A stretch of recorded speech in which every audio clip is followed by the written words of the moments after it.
if I turn.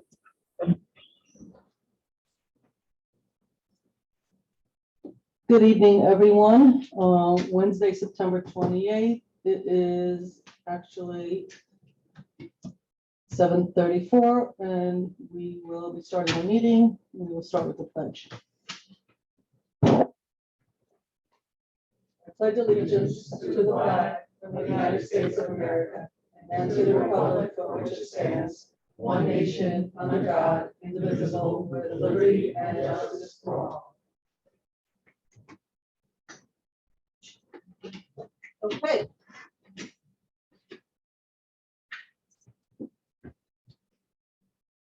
I have to get this close because I did not do a good job last time.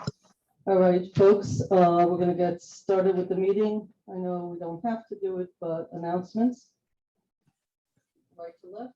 I think Deputy Mayor has an announcement. Thank you, Mayor. It's a little bit of sad news in a way, but happy news as well. Is in relationship to a person that has done a lot of work for our municipality here. He doesn't work for the village. He does, his last week is this week. He's the town assessor, Fernando Gonzalez. Unfortunately for him, he's retiring. He's going to enjoy his, his family and his grandkids and his farm and everything else. Unfortunately, that leaves a big shoes to fill on the assessor's office. He has done a lot of great job. He has helped a lot of members of our community, if not almost everybody. So that's the sad part. I guess the good news in a way, besides him retiring, is actually that there is an opening for an assessor. I believe the town has put an announcement that they're looking for an assessor. So obviously there's some qualifications that are required. So if there's anyone watching this is interested and has some of the qualifications, I'll suggest you to go to the town of Austin Village website and look up for the qualifications and see if you can send you resume and your letter of interest, and they'll take it from there. So that's all I have, Mayor. Thank you. Thank you, sir. Yeah, you made it sound very sad. I'm thinking retirement sounds like a good gig for me. You like Fernando. He's going to have big shoes to fill, but congratulations to him. To my left, do I have any announcements? Okay. So a couple of quick announcements. We have a long agenda. Well, first of all, we started a few minutes late. Some of you may have already heard there was a fire down at, I think it's called Metabolic. Is that Metalized? I was down there because I actually saw ambulances, police. I actually thought something happened but on the trains, etc. But actually, it's all under control now. I was just asking Trustee Fritchie whether he was down there. We missed each other. But as always, our fire department stepped up, got it all under control. So with the police and emergency units, to my knowledge, no one is hurt, but that's what all of the sirens and lights and everything that, for those of folks that are coming home, that's what that's about. Keep your eye out. Jaime Hoffman, our communications guru, will be sending out more and more information about Halloween. I think this year is especially cool because, hey, for 2 years, we have to sort of figure out how to do Halloween remotely or not remotely. So this is the first year where things are, I wouldn't say back, I'd say bigger and better than they have been for the past 2 years.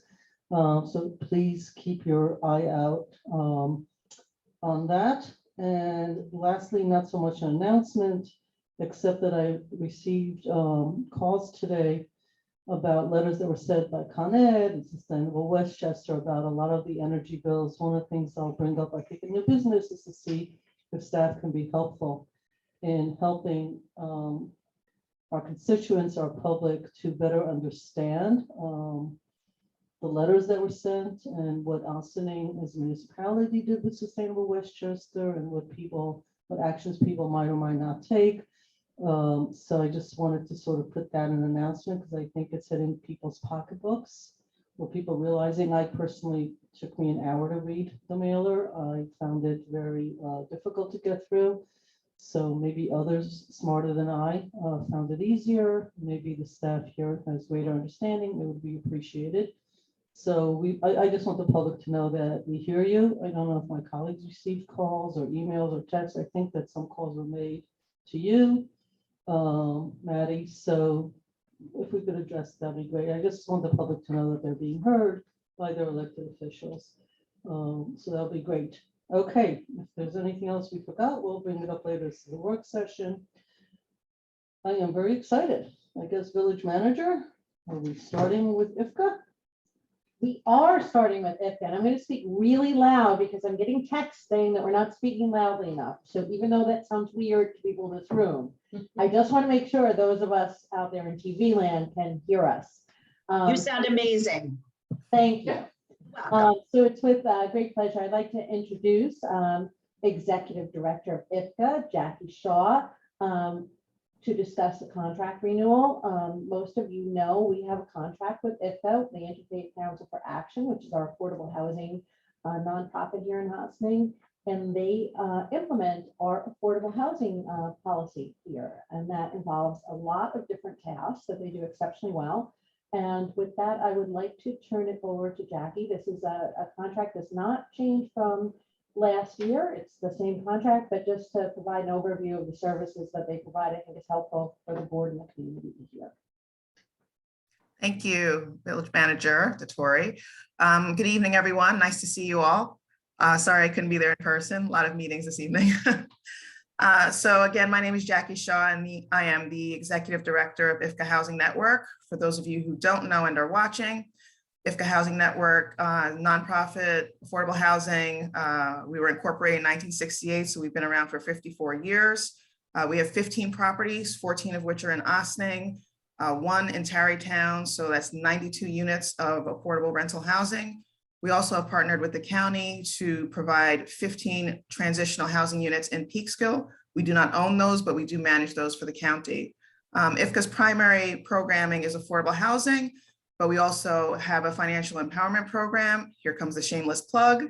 Our next program for the financial empowerment program is October 18th, and it will be financial goal setting. And if you want any information, you can just go to our website at www.ifcany.org or call our office at 914-941-5252. And of course, we also have the ever so popular IFCA Thrift Shop, which just relocated, well, not just, but this year and around April, relocated to 95 Croton Avenue. So that's just some background on IFCA. As the village manager said, we've had a contract with IFCA for some time now to do the affordable set-asides for the different developments in Ossining.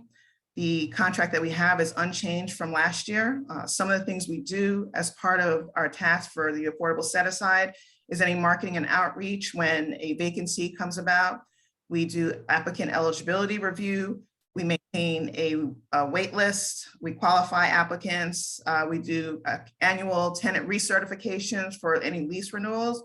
And we work with landlords and Section 8 and any other subsidy provider when issues arise or if folks need help. And we also, which we've done a lot more of recently, we do a lot of housing counseling and try to, do the avoidance of evictions. So that's some of the work we do in that contract. As was stated, there is no change to the contract in terms of financial changes. So we're a very happy partner with the village. We work with a village staff when needed, and it's always been very smooth and worked really well. And we would just like to continue that contract. I hope you will vote to approve the contract. So it's a renewal as stated in the agenda, but no changes to the terms and conditions of contract, correct? Correct. Okay. So you're asking us to vote for this, I guess, next. Correct. All right. Questions? Comments? Oh, Sorry, okay. thank I you. didn't see you sneaking up there. Okay. Sorry, man.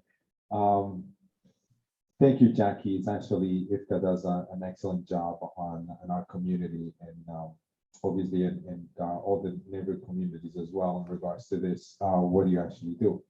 I guess my question is to Stuart. Is anything in here that you see that we should be improving in relationship to the previous to the new contract, or you are satisfied with the terms and conditions that we have here? This contract is fine, Deputy Mayor. Thank you, Stuart. Jackie, thank you so much. Mayor, if there's only any other questions, I will move this to for next week to be voted on. So I'm getting a sense that there's a majority for it that would like this in the agenda for approval. Okay. Thank you. Great, thank Pleasure you. to see you again, even if it's virtual. Have a great evening. Thank you, Jackie. Thank you. Next on our agenda, we have, we're talking about parking again, and there's a lot going on. We've made some progress. We've implemented a parking app, and it's time that we report back on what's going on.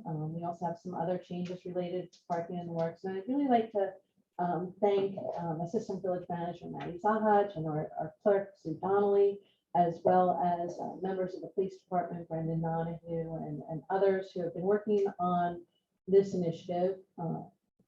It overall is going very smoothly, thanks to a lot of careful orchestration and planning behind the scenes. And I'd like to turn this over to Maddi and Sue so that they can present an update of where we are with parking and what's in the near future. Okay, thank you, Manager Vittori. We do have a short prezi for this evening. Jamie, if you could bring that up when you have a moment. Excellent.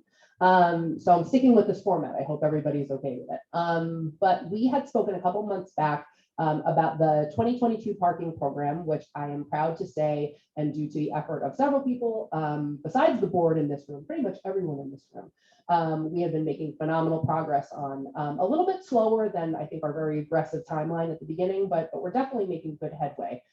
Jamie, if you could advance to the first slide, please. Just want to give a brief overview of sort of where we've been and where we're going. So when we last spoke, we had just launched the passport parking application. So we started off with 12 zones.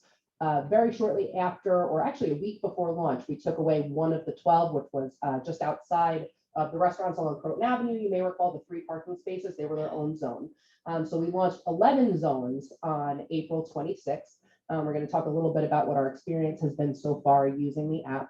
But some of the things that we are checking off the box as complete as of now are adding daily train station parking in the Quimby lots. We'll go into detail on that in just a moment. Establishing zones for the Spring and Main Street parking lots, activating our vehicle mounted license plate reader, and the Main Street employee parking program, which is definitely still a work in progress, but something that we're hoping to wrap up before end of year. As for what's also in progress, the board is familiar of our in lieu fee for downtown parking, which is another project that's a little bit long-term.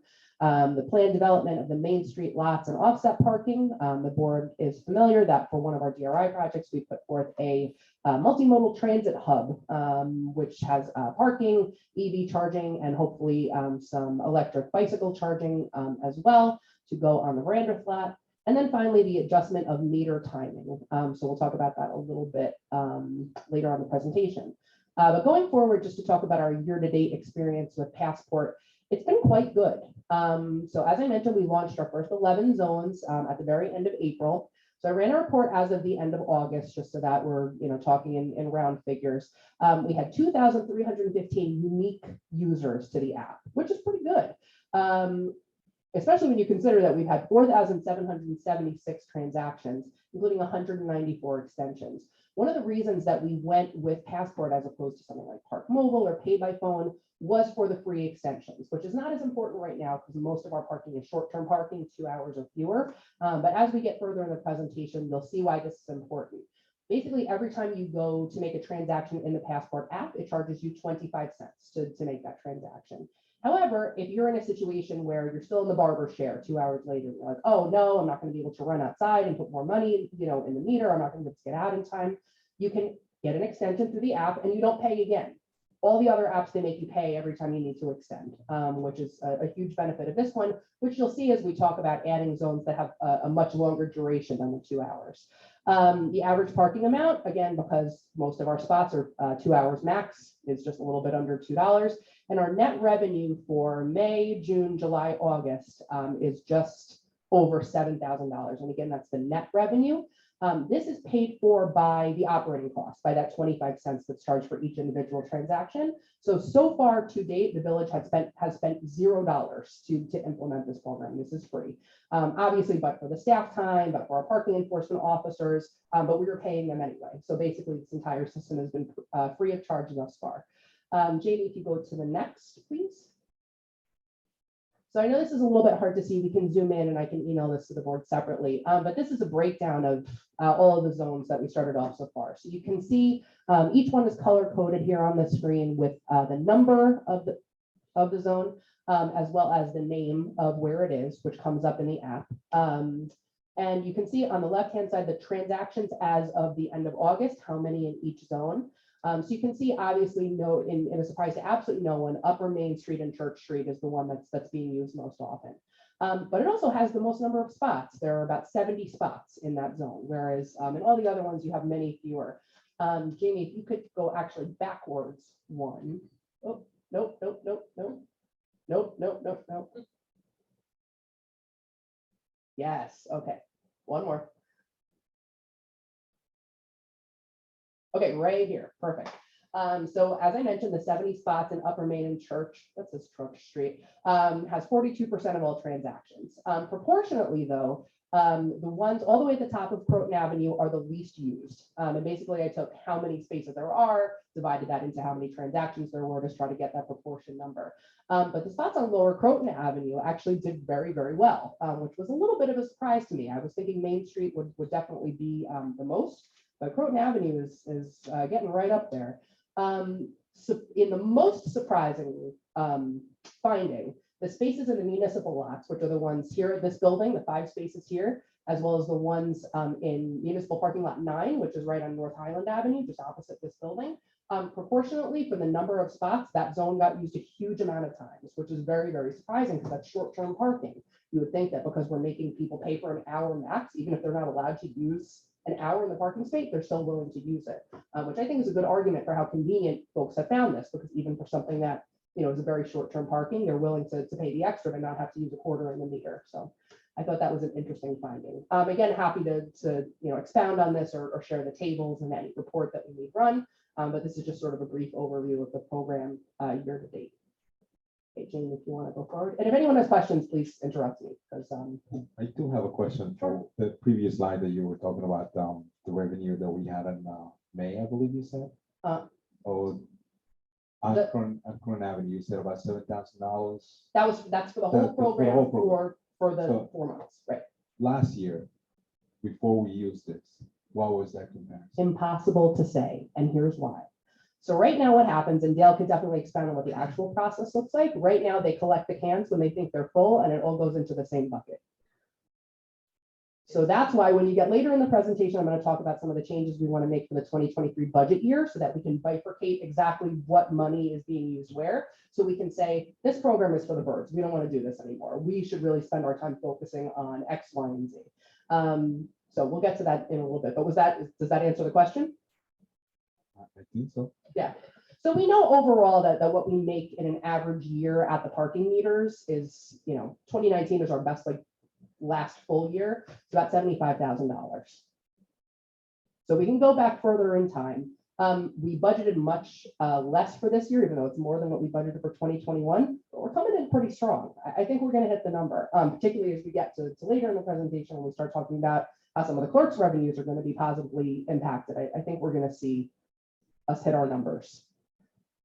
So one of the pieces of this was that we will now actually have data, because until now we've had stories and anecdotes, and they could be accurate. Mhm. You know, nothing to say that anecdotes aren't accurate, but data is still factual points of reference forever and ever. So you've got 4 months, Mhm. it's more than 1 quarter. So we just have to decide that you'll do this every quarter, but certainly you could do it this year, last year. So next year, Mhm. you could do May, June, July, August, I think is what these numbers reflect. Mhm. And you could do like where you are year to date and all of that. And that's the idea. of Exactly this right. whole concept. I mean, that's just a statistical idea, but that's what we're gonna do. Remember when we started this, we said, well, let's look at the first 6 months, Mhm. see where we are, and then we can make some decisions. So we're right on target as far as data collection. So you need the mic. I think what you're saying, Sue, is it's a soft opening. Yeah. Yeah, it was. I mean, there was some publicity, there's signs everywhere, but it still well, was. nobody's gonna read a press release about a new Exactly. platform for parking. I mean, it's not an exciting news item. That being said, my second question or comment is that maybe at the end of the year, or before the end of the year, it would be nice for the village to put something out about, these are the most used, these are the least. Eventually, one would think that it's not about data collection, it's about helping the consumer. It may be nice to be able to say, if you parked here, or if you want to go to the library while they're under construction, there are 2 lots available to you, and you just walk right up the hill. Not everyone might know that. And it's easy in and out, and you don't need quarters. So hopefully we'll be also using data to help our residents and businesses, not just, that the data will be used to help people. But this is sort of interesting. Absolutely. Well, you're reading my mind because that comes up a little bit later. And I know this is something that the deputy mayor has been asking for a while. So I promise to tie that back in. But just before we move on to the next thing, and I don't want to belabor this either, it's not just the data to help us sort of understand. It's also to drive the board's decision about investment, right? Because if we say, okay, this area is overrun with people who are using the app, we're not really seeing a lot of money in the parking meters, maybe we can pull the meters and go app only. Or we're seeing a ton of people who are still using the meters here and nobody's using the app. If we need to upgrade meters, we should upgrade meters here and depend less on the app in this neighborhood. So particularly as we expand the parking program and some of the other changes we're going to be asking you to do for next year, or to consider at the very least, this is really going to come in handy. So I think we're really pleased so far about the reporting that we're able to do is pretty robust. So I think it's only getting better. So now here's the part where Sue is very excited. The commuter and waterfront parking. Effective October 1st, which is Saturday, so it's really October 3rd, we're going to be bringing the Quimby lots online. This is a huge accomplishment. This is something that we've been asked from a ton of residents to hurry up and get started on. Logistics have been a little complicated.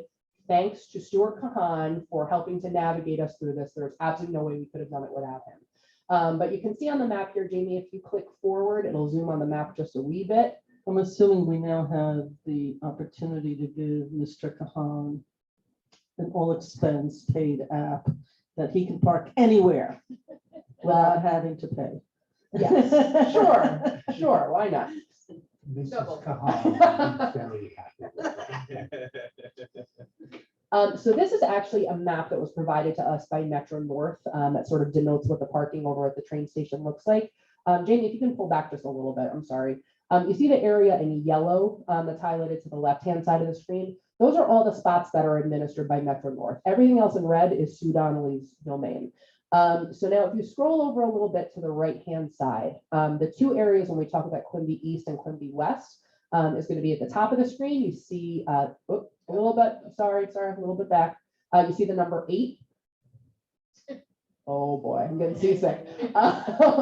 You see the number 8. That's Quimby West, which is next to the Westerly Marina property. And then number 13 is that little square parking lot right across from the old DPW site. That's Quimby East. So we can get away from this map and go to the next slide, if you will, Jamie. As of this coming Monday, you are no longer required to use a commuter permit to park in those parking lots. They're going to be pay by the day or pay by the hour. So Quimby East, which again, this is the one across from old DPW, 30 Water Street. It has its own zone number, 36 spaces. If you want to park there Monday through Friday, so we're assuming mostly commuters, between 7 a.m. and 7 p.m., you can pay $4.75 for the whole day. That's exactly what's charged by the train station currently, and it uses the same app. So if, for example, you didn't get there in time to get the spot that you always used to like, you can just go to the other side of the track using the same app and just pay us instead of paying Metro North. So it's seamless for our resident. And then something else that we've talked about in this neighborhood in particular is widening availability for overnight parking. So we've decided, since commuters are largely going to be out of the lot by 7 o'clock at night, we would allow them to use their municipal lot tags to park in that parking lot. So that'll also be applicable for weekends when parking at the train station is free, as well as holidays. So just doing a quick projection.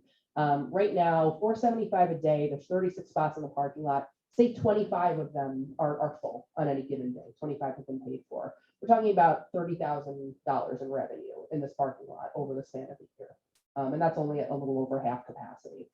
So I don't know if you know off the top of your head what we get annually for train permits, but that's a sizable number. And particularly as we have so many fewer people who are using the permit for now, it might change, and then we can always reverse course. But this is definitely going to be something that's going to help improve revenue while also helping residents who don't want to lay out the several $100s every year to pay for a train tag if they're only going in a couple days a week. Is there anything you want to? So, yeah, I worked out some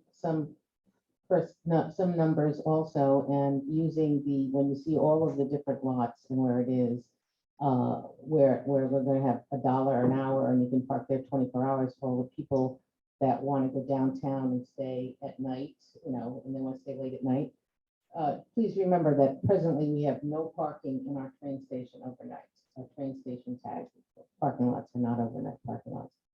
So without counting the muni parking in here, the night muni parking, between this lot, the $1 an hour lot, and we will have 400 train station passes.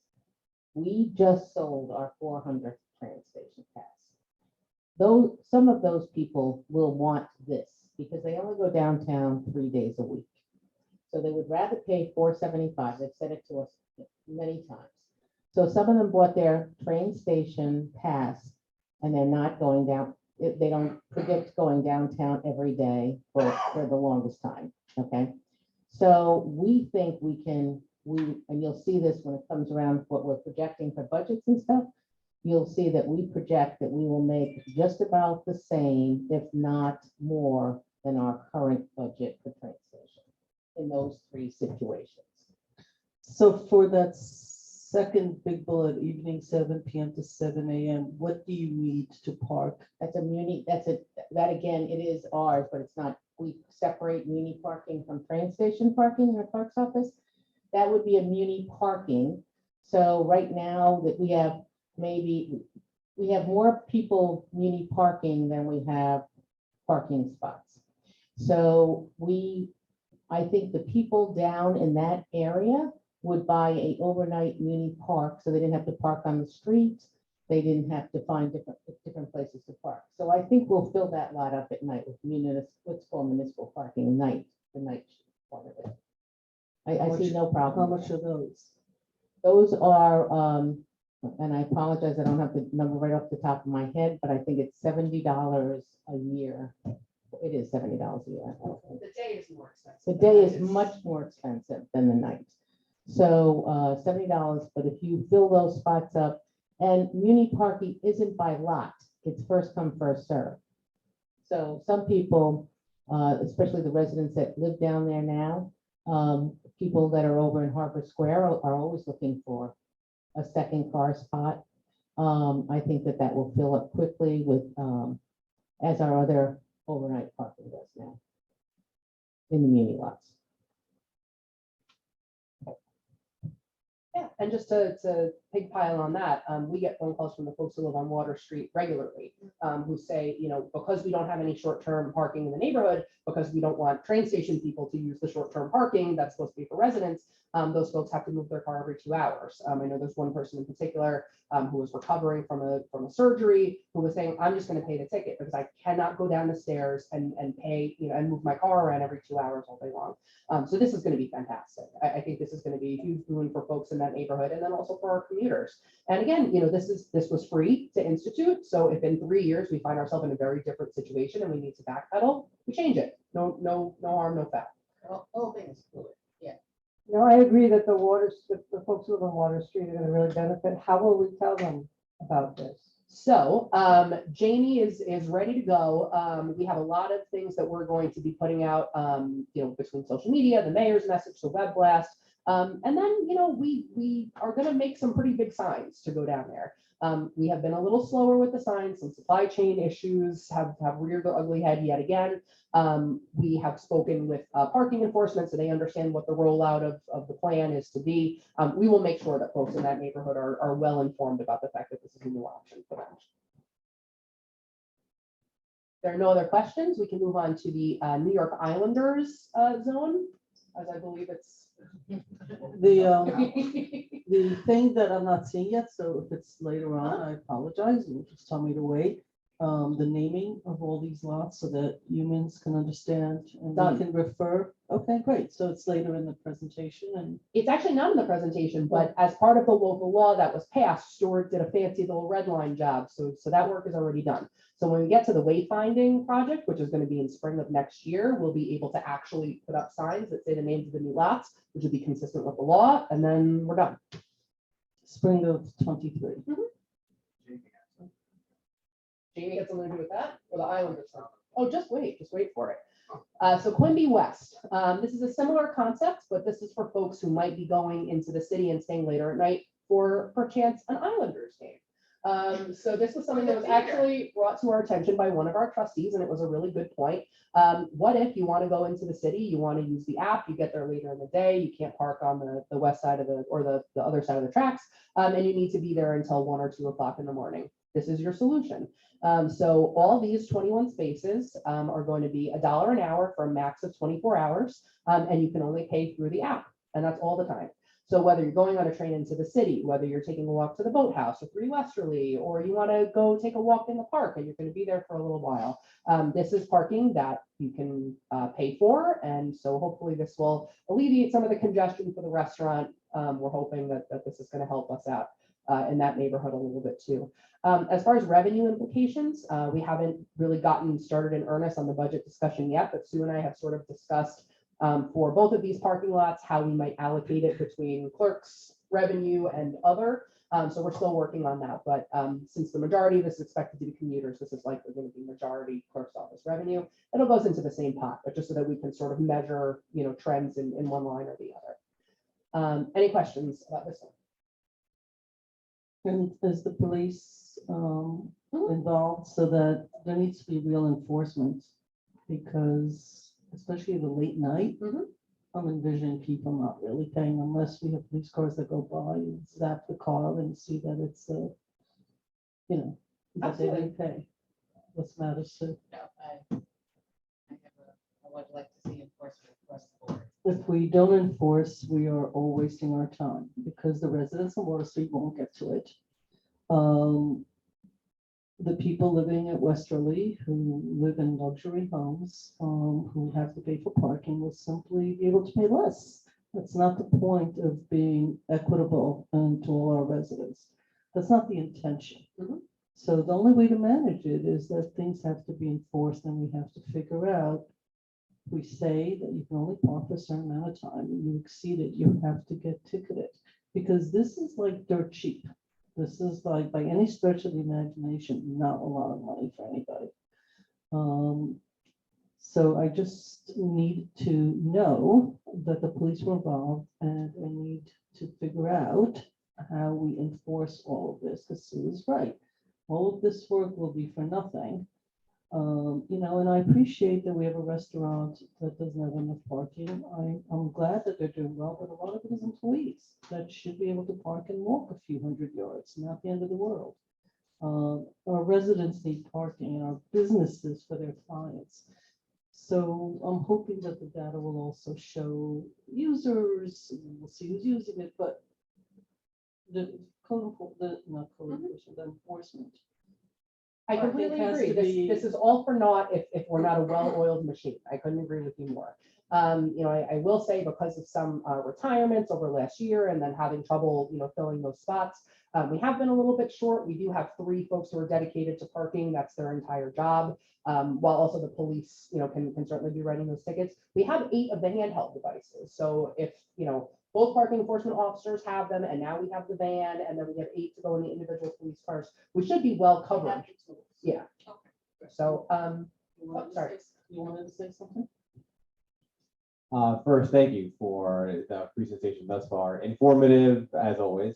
The one question I have here about the Islanders parking is lighting and safety. That's a So really good point. I would love for more people to use it, and it's among the creepier of places for folks to go. So particularly for folks that are concerned about their safety, whether it's cameras, lights, sounds, we're talking about police, whatever it is. I'm no expert at public safety, but just wanted to put that on the table. I want to point out that right across Quimbley Street, which is barely a street, is Westerly Marina, and they rent out parking spots too. But you're right. That is where you're talking about, and when you're looking at this, and for the people that say, "Wow, I used to meter park there for Metro North," because it was, for some reason, we found it a couple of years ago. It was a Metro North meter parking section. So that is why you saw the entire strip by the fences turn to Metro. That was the swap that was done. But you're right. People park down there. You know what? I've noticed a lot of college students park down there, but you definitely need more light. We need more, if cameras are in need, I'm not going to tell people how to do it, but yeah, but not at a meeting. But I you think do the be discussion aware of that lights has come up in the past. So when we say there's no cost, every time we build out something with good intentions, there is actually a cost, but frankly, long overdue. yes, Not only exactly. creepy, but when it gets dark by 5:30 and it rains a little bit, it's also, you can't tell where you're going half the time. So I think it's a good investment in any case, but we should include it in this project, not as if it's on its own. No, that's an excellent point. And actually, when you said college students, and I started to laugh, when I was in grad school, my classes didn't start until 4 o'clock. So when I would get there, there'd be no parking spots. But if to park down there and getting home 11, 12 o'clock at night, not super comfortable. So thank you for making that point. It's a good one. Any other questions on this section? I do. Oh, So I guess part of this whole, and I appreciate everything you guys have done is amazing. You said timing is a little bit delayed. I don't think it is, because we've been asking for something like this for years. So what I do have is a concern. We talked about business, we talked about helping our businesses in general, but we're also talking about use on the system itself. And I think that's a little bit of what it was touched about enforcement. So I have complained several times through the years about signage on at least 4 or 5 parking spaces that we have in front of Westerly Marina, the restaurant itself. I sent a picture a while back with a sign that is actually not accurate.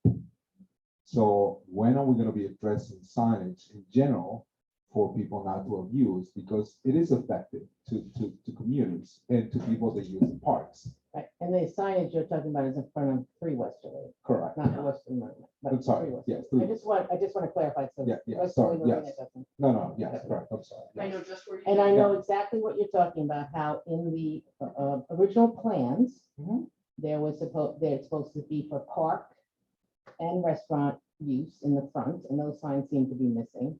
Well, there's Down actually the a new side. sign. There's a new sign posted. Those signs were removed, and there's a new sign posted as actually telling that is those parking spaces are actually just for the park.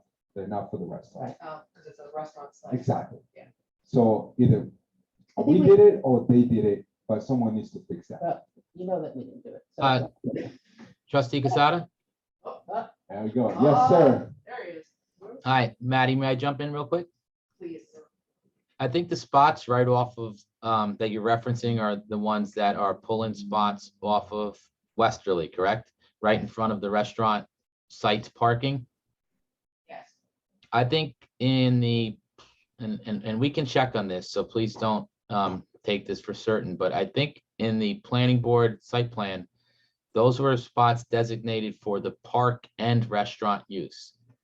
We had an issue with it some time ago when they were being used as restaurant only.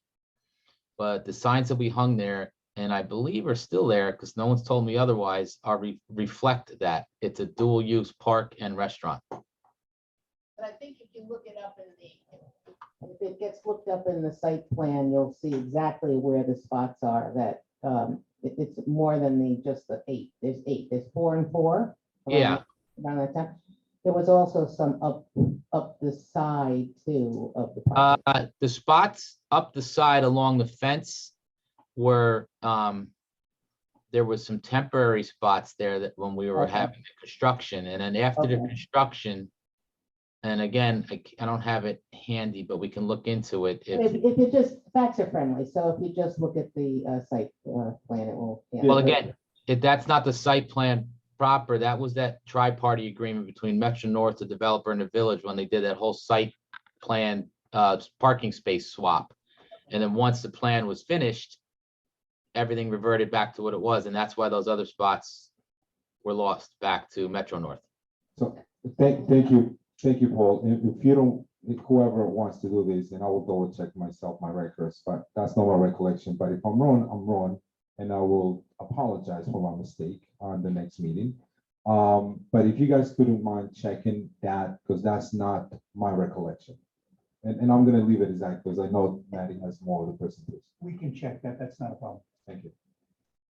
Yes, fortunately, there's still plenty to go. I know you're so excited. I will also mention that Paul and his staff have been extremely helpful in a lot of different areas having to do with this, but particularly the signage consistency. So we have a couple different kinds of signs down there. We've eliminated all but one type, which is going to be really helpful. Any reference to tag is now gone because we don't have hang tags anymore. So we're trying to clean it up as we go. So to the deputy mayor's point, sort of tackle section by section, and when we see a problem, fix the whole thing before we move on. Jaime, if you could go forward, please. Okay, so now we're also going to talk about the Spring and Main Street lots, formerly known as lots 5 and 6. Lot 6 is the farmer's market lot. Lot 5 is the ones on the side of the post office. Internally, we've sort of referred to them as Lot 5 North and 5 South, as well as 6. But now, as a result of the local law, they are known as Spring and Main Street East and Spring and Main Street West. So West is obviously the, I still don't know my east from my west. I have to go never eat shredded wheat is the post office side.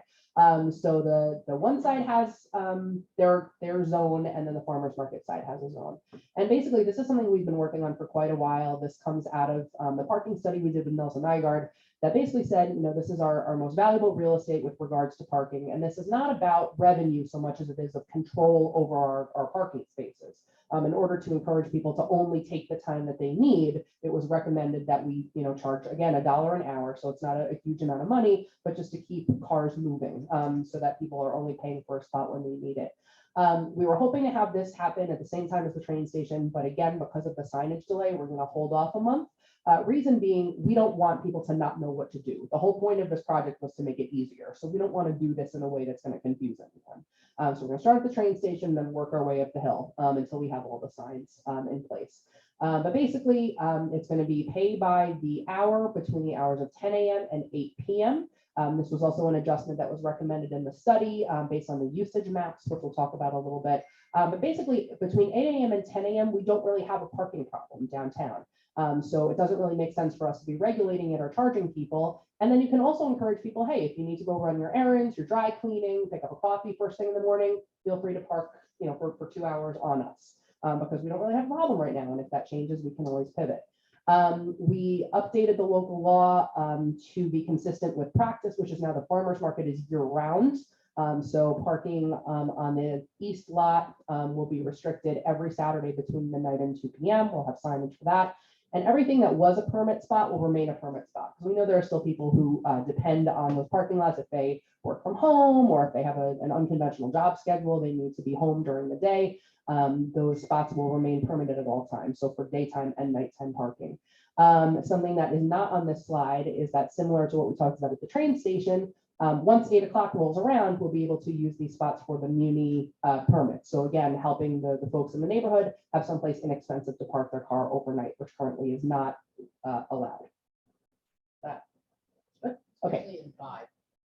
Right. Okay, we can go forward.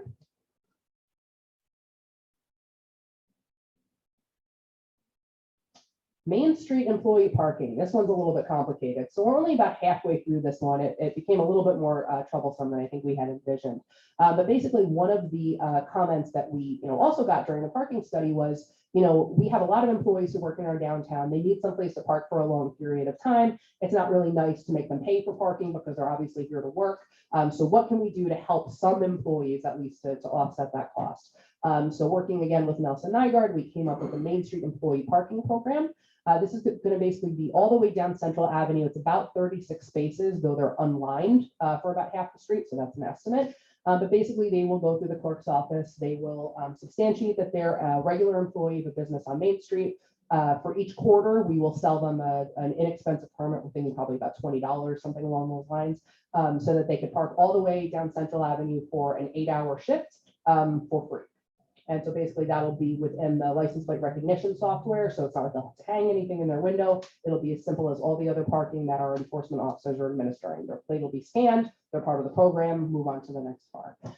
So this is a little bit complicated because we needed to sort of invent from scratch the signage, because this is something that doesn't exist anywhere in the municipality as yet. But another thing about this is because it's only between 7 a.m. and Jamie, can you click on the yellow? I don't remember exactly. 7 a.m. and 6 p.m. I think it is. Between 6 p.m. and 7 a.m. these can be used for hardship permits. So again, we don't have a ton of people who are probably going to utilize that, but it's a way to have sort of the dual uses in those spaces the way that we're seeing it elsewhere. So we're still building this out in partnership with the clerk's office. We're going to try to launch this January 1st and start taking applications in December, just to again make sure that we have the program watertight before we start introducing people into it. 36 spaces, it's not going to help everybody, but it's a start, and we can pilot it and see, if there's maybe any other neighborhood that we could deploy it in going forward. Any questions?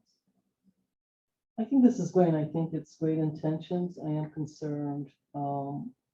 It's one of those good intentions, and we will get nailed. Yeah. Because how do you decide who gets it? And a big employer will just buy it for all its employers, and people will tell you, I don't use the same car. I need 2 cars done. I see a lot of issues because when you're not consistent, across all employees, this first come, first serve. We have one big employer, their employees, and they have their own parking. Their employees will take up the first 36 and nobody else will benefit. So I know the intentions are good. I do want to say that I have not seen any municipality in Westchester County where the fact that you're an employee, you get to park for free. In the mall in Westchester, those employees actually have to pay for parking, and it's like a mile away, by the way. It's like in this bizarro section of the parking lot. It's a reduced rate. It's sort of unheard of, actually. I mean, all the big cities, the small villages, that's just not something. So you're starting something new. I love the intentions. I am just concerned about how you're going to manage who gets what and how you're going to say no to number 37. Yeah, Jamie and I actually talked about this for quite a while yesterday. I'm sure she's laughing from behind her camera because we were talking about, okay, so if we say first come, first serve, you're going to have one company who's going to send all their employees at once to the clerk's office at 8:01, on the morning of. Okay, so then why don't we say limit of 2 per business? Well, then what about some of the businesses who are all the way to the other side of Main Street? They're going to say, I'm not walking from all the way down by the trip. Forget it. Count me out. Then you're going to have only 10 spots that are used and 30 spots that are unused. So we have to sort of trial by error. And Mayor, I completely agree.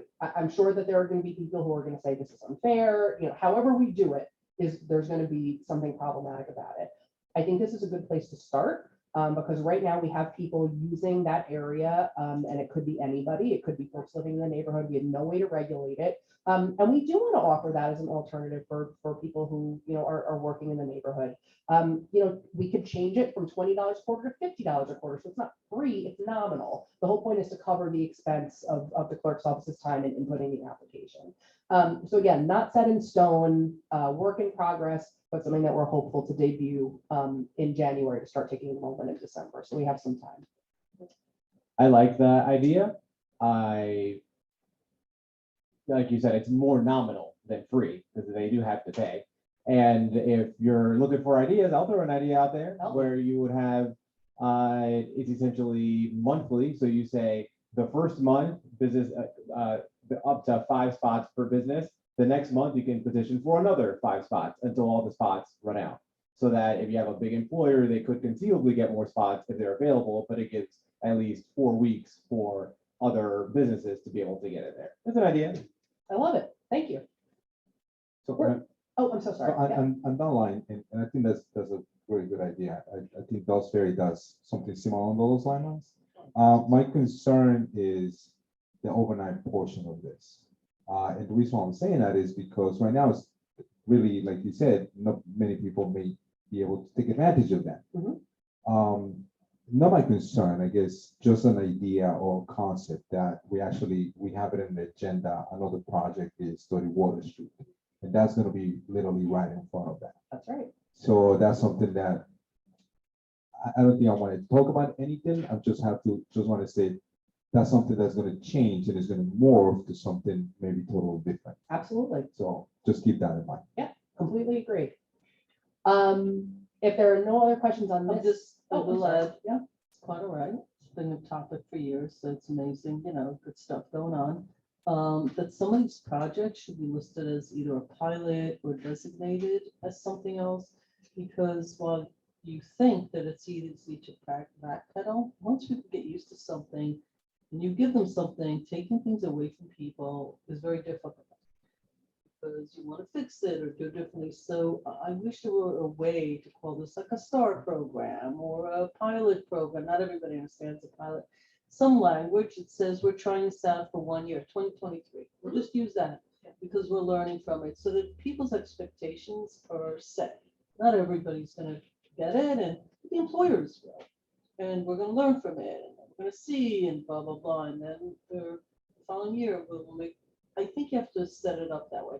Other parts of this are done. I mean, we've made agreements. We're going to decide the fees during the budget process, et cetera, et cetera. So there is those two categories. And you might say that it's so many employees in the business, but right now, lot 5 is an employee parking lot. And they go there and because there's no meters. Yeah, no, understood. So once that goes to $1 an hour, they're gonna be looking for someplace else to park.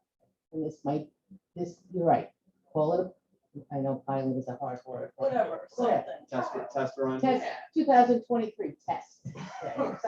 Something. We'll I'm make sure you'll up come a up, name. they'll cut the creative people in here, and then on the camera, we'll come up with. We'll a come creative- up with any name. It just has to be consistent across other initiatives that we do. Okay, we need to move this along. We have a deep agenda. We are nearly Don't done. wanna go late. Jamie, if we could go forward, we will wrap this up. Oh, that's just showing where the spots are. We're reappropriating a bunch of the station parking permit spots at the bottom of the hill. That's what that map is meant to show. So very quickly, next up, here's what we're hoping to get done before the end of the year, maybe bleeding a little bit into next year. First thing, very exciting, the passport portal. Right now, the clerk's office is doing a happy dance, as is the town court. We're finally going to be moved off of the legacy software onto the new hot cloud-based passport system that has been promised to us for years. So Jamie, if you can click forward, Martha and Sue are really taking the lead on this, as well as some of the staff in the town court. Oh, wait. Okay, well, that's fine. No, I just reordered it badly. Sorry, Jamie.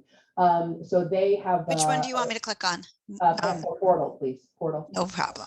Thank you. Sorry. The clerk's office has sort of been driving the train in terms of making sure the training works for their schedule. So we are ready to go for municipal and train station lots going into 2023. It's only going to be a day or two of training, but basically we're going to be able to run all our own reports. Martha is super excited in particular because this is one of her main responsibilities. But basically now everything's going to be on one cloud-based system. So the mobile payments, enforcement, payment for tickets, and permits are all going to be hosted in one place. We all have like our bifurcated roles in the system, so you can't see things you're not supposed to see. It's going to be fantastic, and we've been waiting for this for several years, so we're very excited. Jamie, if you go People are to, used to using it now. We've had it. Is it possible someone can let someone in that's at the front door? I got it. Thank you. okay, So, I think the lights are off. and it's closed. I think it might be. Maybe it's locked before 9 o'clock. Oh, right here. I'm sorry, Maddie, which one did you want me to go to? Whichever. So meter audits and budgeting, we talked a little bit about how we're going to separate out the budget line. So that's something that we're working on for next year. That weird little thing on the left-hand side is it comes with our parking meters. It's basically a meter audit system, which had been happening for some time, but we're going to resume that, which basically it's going to match the number of coins that go through the counter with the coins that end up in the can. So again, when we talk about a watertight system, we want to make sure that our hardware is functioning properly, but also making sure that every single coin that passes through is reaching our finance office. This tool is also going to help us if we ever need to do a rate change. So if we want to start charging more or less per hour. So we're working on getting the software for this up and running. It's a 2001 software, so we have to make sure we have a computer that can run it. So that's been the hold up on there. Jamie could go to whatever is next, please. This is the deputy mayor's side, parking mapping. So this is something that we're looking to take up going into the end of the year and into next year. We can very easily do one that we can have on the website that you can see, in a mobile capacity. But what we really need to do is get an app so that people can see it, and something that's easily editable by us. So if this board decides they're going to change this parking lot from A to B, it's something that we can very easily change and folks can see it very handily. There was one more, Jamie, that we skipped over, but I don't remember what it was. Oh, the meter timing, which is something that we've talked about before too. So basically the reason that we haven't done it yet is because we probably have 500 signs throughout the village that are going to need to be changed. That's going to be a budget item for next year. Basically, instead of being, again, 8 a.m. to 6 p.m., Monday through Saturday, we're going to change the hours in reflection to the parking study, 10 p.m. until 8 p.m. That's it. So unless there are any other questions, you can always email me. You know how to find us. I'm sorry I took up so much time as I always do, but I think this is something we've worked really, really hard on. And again, kudos to everybody in this room, the board in particular, Stuart, Paul, Chief Sylvester, his team.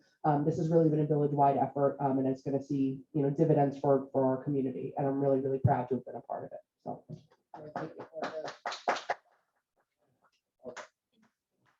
Actually, the leader. No, this is great. Thank you. Discussed for years, even before I became a trustee. And it's not easy to do. Everything, it's like a logistical nightmare. Everything you discover moves to something else. But at the end of it, I think 2023 will be a big year to roll out a lot of the stuff. And I have been reading about commuter trends. There are different reports out there, depending on what you read. The Tuesday, Wednesday, Thursday are very busy days. Monday and Friday, not so much so. So commuters are back, but not exactly the same way, and things may change, they may not. So a lot of things are fluid. These kind of platforms allow you the fluidity. The only thing I don't understand and could answer someone, the meters. How are we moving forward if there isn't a meter? So if we wanted to do this in some other areas, what is the plan, the strategy for that? It would be exactly the same as what we just put into the train station. So there are going to be signs that tell you, here's the zone that you're in, here's the app that you use, and then we won't have to invest in more hardware. Because the whole idea, when I think we discussed this 2 years ago, was no more physical meters. They've got to go. Okay. All right. Just want to make sure we're still on board. Thank you all. I don't know, Karen. I don't know. I see there are a lot of people zoomed in. I don't know what everybody's timing is and what needs to be done. Can we move some of the agenda around? Because I don't want, if people need to go who look at this, or we can move to the noise ordinance. I don't think anybody's here from Bigfoot Creamery, so we can move that next, and then we can. So then next up would be the 30 Water Street request for special permit. So as you know, we in that way, or do no, then we Yeah, have we have a lot of people. guests there. Most of the okay, people up so there. can we do 30, the 5 corner might wait, or is that because they're also the same people? No, we can do 30 to accommodate our guests. We can do 30 Water Street, and then we also have the 5 corner update. Paul is on the meeting on Zoom, and the noise ordinance. We'll go, following and that. then we'll go back. And then we can do the cabaret license and the Gourdine kiosk class. Yeah, that's the same thing. Yeah. Okay, no, I was just making sure I wasn't forgetting anything. No, Okay, you got it. so next is a 30 Water Street request for special permit, and we do have James Wendling and Chris Kahan here from Wilder Balter tonight, as well as our planner, Jaime Martinez. The project, which is again our 109 units of affordable housing down at the DPW site, has completed the secret process and the environmental review. And this triggers the BOT to be able to make a determination on the planned waterfront permit. So our ask tonight would be to discuss this so that we can call for a special hearing on October. So that we can discuss the need to call for a special hearing and then on October 19th, and then ideally be ready to vote, hopefully for an approval for the permit on November 2nd in advance of the next planning board meeting. So with that, I'd like to turn it over to our friends from Wilder Balter and our planner, Jaime Martinez. Hello, board. It's good to see you this evening virtually. So I just want to briefly amend a little bit what the manager said. We are here today to talk about the special permit and getting that set up. The goal to go right to the point is that I'd like at the very next meeting to pass a resolution calling for the public hearing. That public hearing would be scheduled for October 19th. I'm sorry. And the next step would be to have that public hearing on October 19th. And after that meeting, you could either close the public hearing at that point and then come to the next meeting and vote, or if you wanted to keep it open past that. So tonight, we'd like to answer as many questions as you'd like to get answered tonight, but I think the goal is to ultimately have a presentation at the public hearing meeting on the 19th. We also have a letter from the planning board, which was just completed today and will be sent out to you tomorrow. That letter goes into the details of the analysis. So the planning board is required as a part of the special permit process to review the site plan and also give a letter of recommendation to the Board of Trustees recommending that approval. They have given that letter. And so, like I said, they discussed it last night at the planning board. It's now been signed as of a couple of hours ago. And so that'll be sent over to the Board of Trustees tomorrow. So you have some time to review it between now and obviously the October 19th the public hearing. So with that in mind, if you have any questions about where we are in the process internally in the land use review, or if you have any questions of the applicant about the status of the project or any of the other sort of non-land use components of the project, we're here to answer questions. I have a question. Assuming everything happens as it should, can we anticipate when we might break ground on this, at least for the remediation fund? So I can give you a little bit of a guideline of what we're looking at for the approval timeline.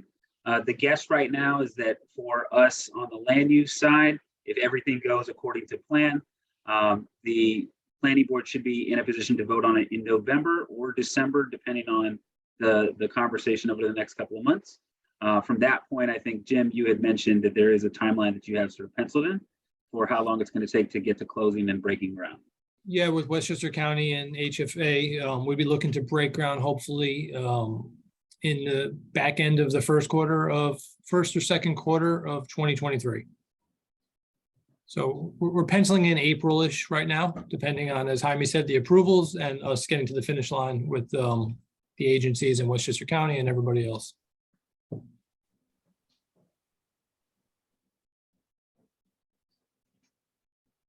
Sounds good. I get a sense that the board is in favor, yeah. My only question is, when we have public meetings, to me, if I were the public, and I am, it would seem very rushed. There are people that live around there who do complain that they don't get told things in time. So how will they be hearing about public meetings except through my mayor's message, which I won't be able to do in time because of the timing of this? or any of this information from the planning. If it's a public meeting, it just seems that the Information Planning Board will get it tomorrow, but when does the public see anything so they can comment on anything? And I don't think we can like publicly say we'll open it, we can close it that night. We usually keep it open, what, a couple of weeks, Stuart, most of our public hearings? I don't want it to feel rushed. It doesn't have to feel rushed, Mayor. In fact, under the code, you actually have as much as 62 days after the close of the public hearing to vote on whether you wish to issue a special permit. In this case, on the plan would be that on the meeting next week, the board would call for the public hearing. I'm sorry, Stuart, can you speak into the microphone? Yes, Jamie. Thank you, sir. The plan would be that on the Thursday, the 6th, the board would vote to call for the public hearing, which would be held on the 19th.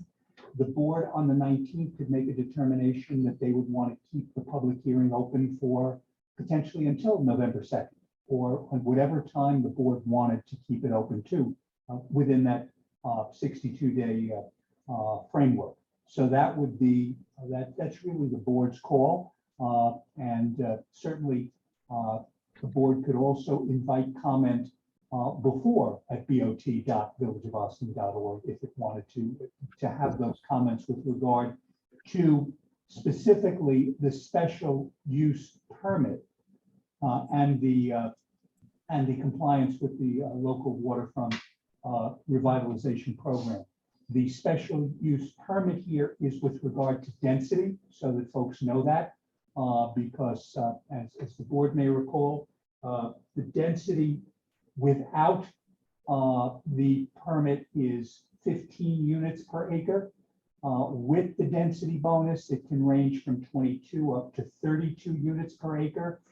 This project would be at 32 units per acre. When you multiply it out, it's 3.4 acres times 32 comes to 108.8 or 109. But the board can keep this public hearing open as long as it wants to, and can invite folks. But as I said, all it is technically you have to hold the hearing within 62 days of receipt of the planning board's recommendation, and then you have to vote 62 days after you close the public hearing. That's pursuant to our code. Thank you. Anybody else? I do have several questions. Thank you, Stuart. That was very informative. So Jaime, I have a couple of questions for you. So I'm a public, I'm a member of the community. I'm not really watching this. I haven't really been following some of the stuff on the planning board, zoning board, but you know, they do sometimes watch these meetings. Or even if they not watch these meetings, if they ask questions to anybody that's sitting in here on the dais, we can always refer them back to some of the meetings. And I would like to refer them back to this meeting in particular. So this is my questions. So could you give me a brief summary of this project itself? Because we got some documents where it tells some of the process and some of the steps. You know, zoning board, they went for variance, they went for planning board, architecture review board. Some of them have been completed already, some of them to be in compliance. So can you give me a step-by-step of this project itself?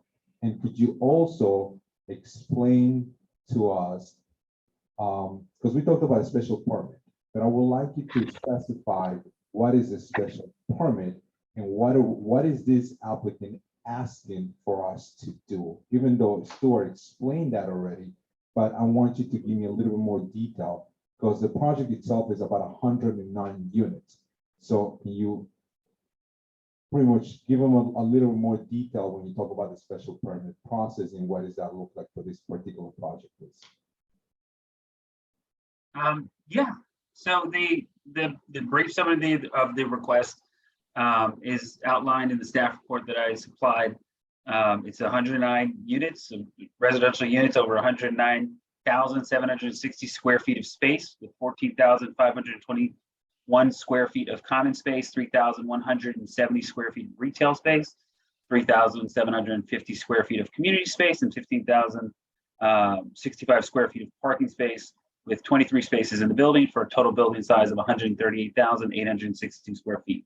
In addition, the applicant is proposing to build a 4-level garage, 58,904 square feet with 176 spaces.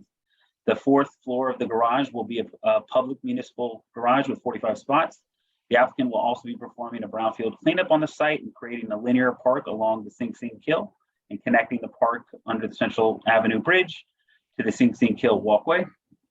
There is a lot of steps to the process. So the best way to describe what the process is up to this point and where we are, as well as what the special permit process is outlined in the letter from the planning board to the Board of Trustees. That gets into every single one of the various different code provisions that have to be adhered to follow this.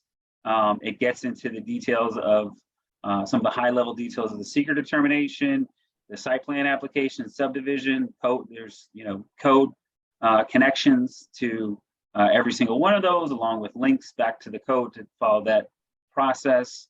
And then there is an analysis of every single point by point section of the code that was required to be followed in reviewing the preliminary site plan analysis as written under the subdivision code. There's a point by point analysis of every single component of the special permit code, which is something the Board of Trustees allows. And then there's a point by point analysis of every single one of the planned waterfront special provisions in the code with details on all of this. And so, that document is a little over 8 pages, getting into the details of that. So I would be happy to get into as much detail as you want me to get into here. But there's a lot. So Okay, so you give me a pretty much summary of what we already have. So thank you for that. So let me ask you this: if this was a regular project, but this is what I was trying to get to. So if this is a regular project without a special permit, how many units are they allowed to have? Under the PW zone, if you give me a second, I can pull up the zoning code. So, give me a moment.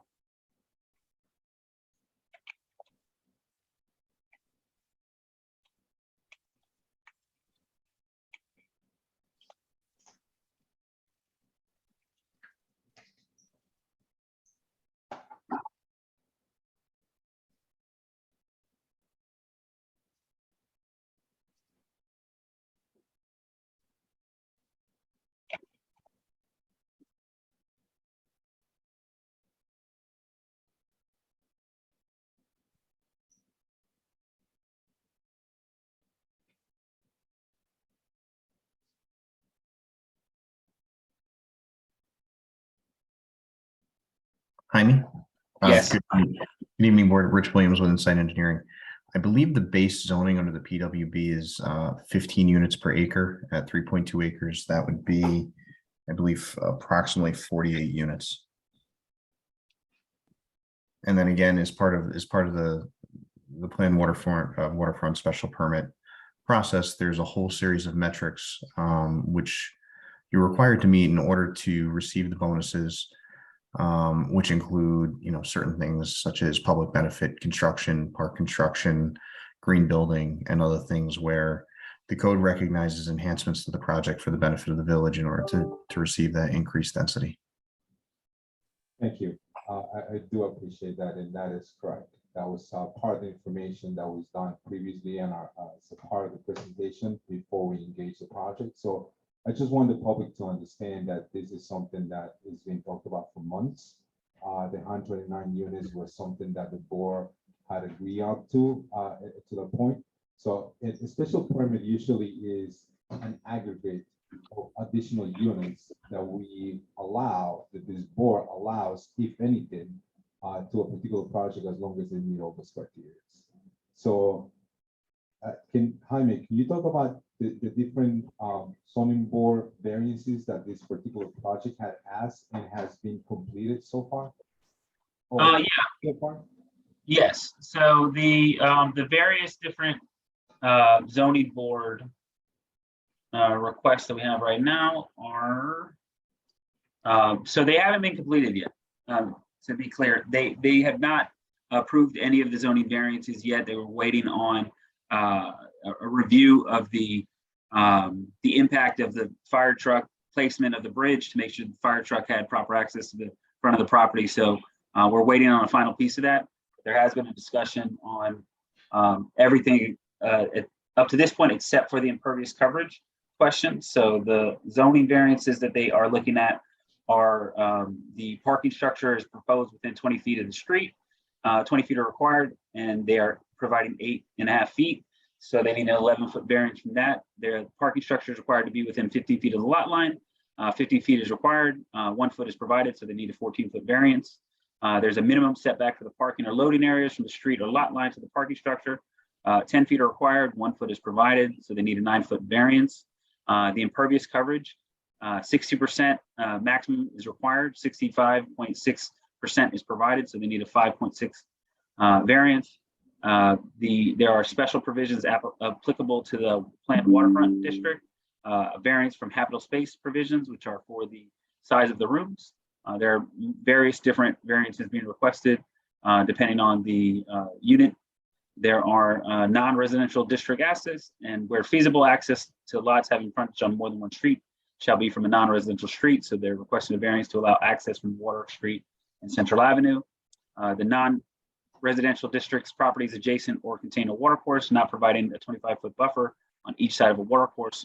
25 feet is required, 0 feet is provided. So they're requesting a 25-foot variance. There are parking and loading regulations, prohibited parking areas, so having parking in the front yard. So the requirement is 15 feet. There's 1 foot provided, so they're requesting a 14-foot variance. There's the parking and loading access, proposing to install a driveway entrance within 50 feet of an intersection. 50 feet is required, 42 feet is provided, so they're requesting an 8-foot variance. The parking and loading regulations for enclosed facilities, proposing parking on the first floor extending a minimum of 40 feet back from the building line. 40 feet from the building is required, 0 feet is provided, so they're requesting a 40-foot variance. And from the bulk zoning table, there's a maximum of 30% of total street parking along Central Avenue. 30% is required, 39% is provided, so they're requesting a 9% variance.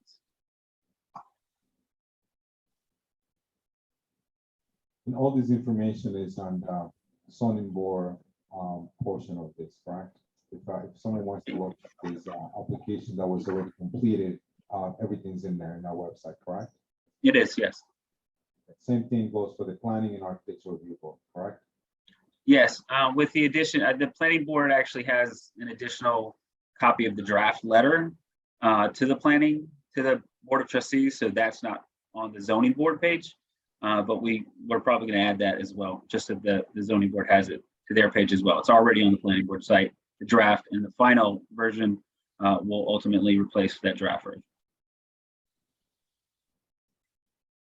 We also have, we receive as a part of a package, we have the environmental advisory letter as well. So do they have something additional in their portion of their website, or at least in their page? I will check and see if it's on their page. If not, it will be placed on that page. So that was written after the agenda was prepared for the discussion, but I can go back and sort of add it retroactively if it's not there. The letter we have it says June 14, 2022. Yeah, not on the EAC. It's not on the EAC agenda. It is on planning board agenda. It's not on the EAC agenda. Okay, thank you. Yeah, Jaime, excuse me, Bob Ritchie. You mentioned something that the zoning board is waiting on the results of the fire truck and the placement of fire. What leverage does that have on the variances? I'm a little confused here. So we know that the bridge is going to move. We have not been given plans of where that bridge is going to move. So the guess right now is that it may have an impact on impervious surface, but it may not. In as much as we don't have the updated drawings from the applicant showing where that bridge is, we can't provide an analysis on that yet. Okay. Correct me if I'm wrong, Chris. After you came down from that ride, we said we could put that bridge anywhere we want, right? I couldn't hear you. I couldn't make that out. I was talking to Chris after he came down from his ride in the bucket, that he said we could put the bridge anywhere we want. My office wants video of that. All right, thank you. Thanks. All right. So the board is in favor of putting this on for a vote, yes? No, for both, A vote for a public hearing, yeah. Exactly. Right? Okay, let's move it along. Next. Okay, thank you, everybody. Next, we have an update on our 5 corners, the intersection of Main Street, Spring Street, Brandreth, and Central Avenue are redesigned to make this, bring this intersection up to date for today's traffic patterns and also foster greater walkability and bikeability and other modalities of transportation throughout the village. With that, I'd like to introduce our village engineer, Paul Fraioli. Thank you, Karen. Good evening, board. This is a very brief update. Since the last time we spoke and gave you a more detailed description of what the project entails, we told you that we were going to open the bids, which was a public bid administered by the clerk's office. And we did that on the 13th of September. We had 8 separate contractors that went to the mandatory walkthrough 2 weeks prior to the bid opening. And we received 4 bids from 8 of those contractors that attended. The bid results ranged from 1.3 million down to the lowest bidder of $978,481.34. That would be ELQ Industries. We received a recommendation of award from the engineer. It was actually a little higher than we had estimated a few months back, but it was still within the money that we had set aside in the highway and sidewalk improvement, comprehensive street and curb maintenance capital project. That's a running project that the board funds every year. We put the capital project into that. The engineer attributed it to some higher unit cost on material, which is it's kind of getting to be a broken record with everything we touch these days. But again, it's still within the budget that is allotted to this project. And once we have your resolution to award next week, we'll go ahead and execute a purchase order for that contract next week at the legislative session. And then we'll have some money left over. And then if we receive the $850,000 grant that was also drawn up by Maddi in the manager's office for this project, we'll be able to use that money for this project and free up some of the money, additional money that would then become available to supplement the CHIPS money and talk about some concrete and paving projects that we want to maybe start this year and complete next year. So in short, we'll draft a resolution if you see fit for ELQ Industries, Inc. They've worked in the village many times in the past in my tenure here. And by all means, they can complete a project of this scale. When are we breaking ground on this in the middle of our village? So the general idea for this particular project is it really has 2 phases. And I think I went into a little bit of it somewhat with you at the last meeting, but the short version is we're looking to do a lot of the subsurface work and some of the bricks and mortar work starting in November.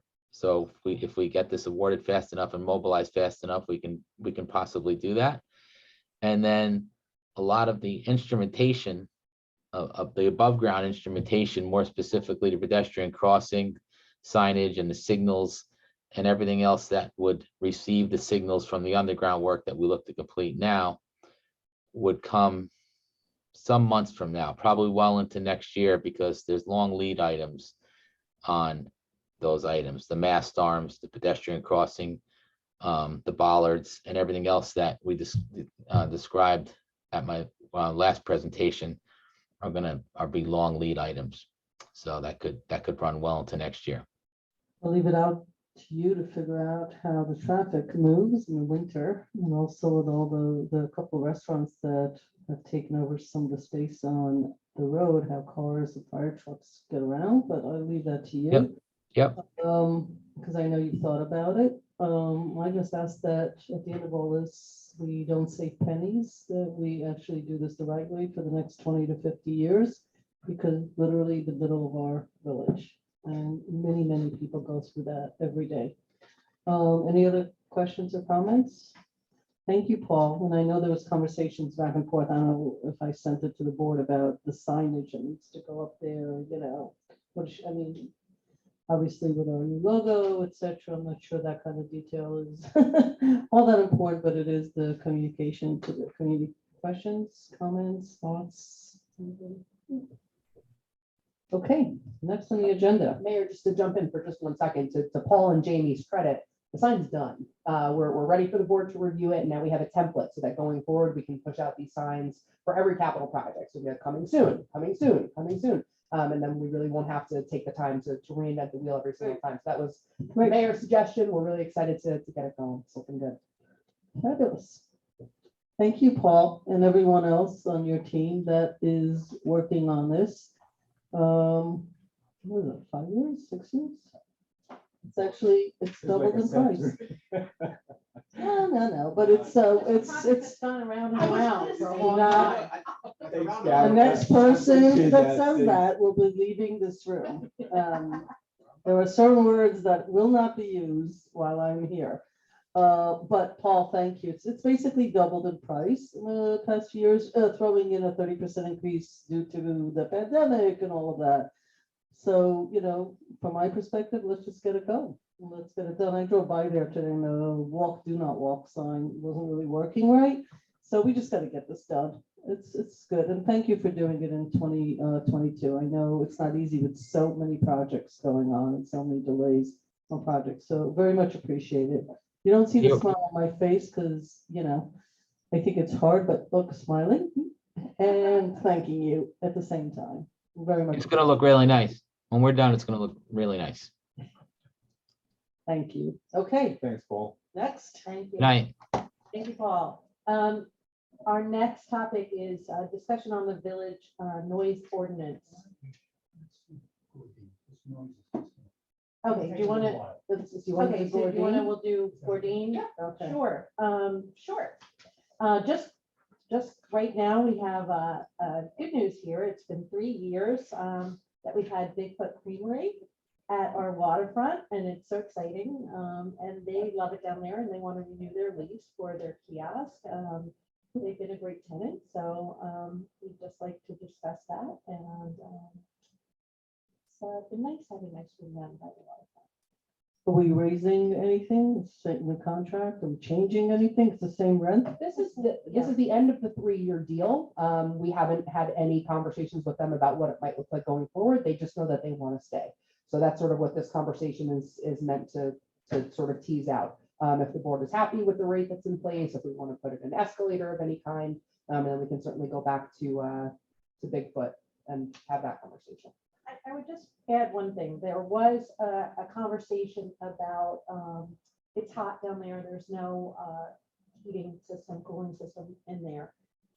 We are looking at if an air conditioner is possible in the summertime. We don't really have an answer on that. And the reason is it's possible, but it depends on the wattage right now, or I'm probably saying it, the voltage, whatever. So Bob, you can correct me. Whatever the right word is. The ampage, that's right. So I'm sorry about that.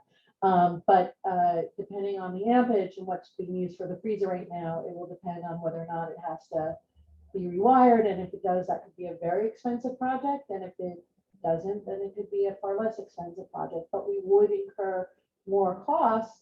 So it is something that the board should consider. Unfortunately, we don't have an answer on what that would look like as of yet. We just really started looking at that within the last 2 weeks. In the ideal world, given that scenario, I was going to ask you about added cost and another garbage can there, please, because there are people throw their stuff and it goes in the water, and they should supply that. I would index it to the cost of the project and involve them in it and let them also be part of the discussion with it. Because the only reason you're putting that in is because of them. If a shoe salesman wanted to come in and sell shoes, you wouldn't have to necessarily put in air conditioning unit. You may or may not. So why don't you involve them and see if it works, that we keep it the same rate and that they can be involved in the, you know, in the cost of that, because I'm not sure that taxpayers should be bearing the cost. Maybe some of it, I leave it to you, but maybe there can be some sort of an index or attachment to the contract. Again, it's just a matter of getting down there and taking a look at the ampage.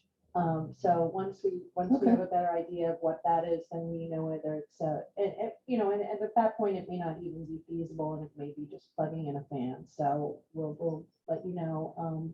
But it is something that we can talk to the Guardians about too. The contract runs out when? It's December. Okay, so you have, September 30. Oh. okay, so that's like tomorrow. You know, why don't you just tell them to extend it, like, where they're closing up soon, aren't they? They're done for the season as of car free day. That was the last day that they were. open Right, for so the they're season. not, are they paying rent when they're not? I think the way that we, yeah. They pay for 5 months, Mayor. Mhm. They pay, this year they're paying $16.98 a month for a total of $84.90, which represents a 3% increase from year 2. So they've been. Right, but for 5 months. 5 months. Right, so they're not probably paying at this point, or it's prorated, so you have a little time to figure out the cost, and then I would suggest. They are actually, because year 3 was May 1, 2022 through September 30, 2022. Right, so September, that's in 2 days. So to renew it, let's just figure out what the cost is. If it's big, little, medium, I think they have to participate and somehow paying for it. Whether it's an increase Yeah, I in think the we just have to rent get a or better handle something. on exactly what we need to do there, because again, it could be a relatively small project with maybe increased electrical costs, or it could be a much bigger project that we may or may not want to undertake. Okay. Yeah, I think we're just looking for consensus that it's okay for us to start negotiations. Yeah. For a new I think contract. everybody likes that. We're very excited that these 2 people or 3 people, or it's actually 2, are making great ice cream, and I think some of their gourmet startup was actually in Bethany. So always nice, from town to village to consumer. Loving the whole concept. Okay, Okay, we also have, I'm going to switch a little order here too, and we'll do the cabaret license for Almana Vita now too, since we have Lieutenant Donahue on Zoom here. So with that, I'd like to turn it over to Corporation Counsel and Lieutenant Donahue to discuss a cabaret license for Almana Vita. Thank you, Karen. Good evening, folks. This was discussed a couple of weeks back. Mayor, you were away at that time.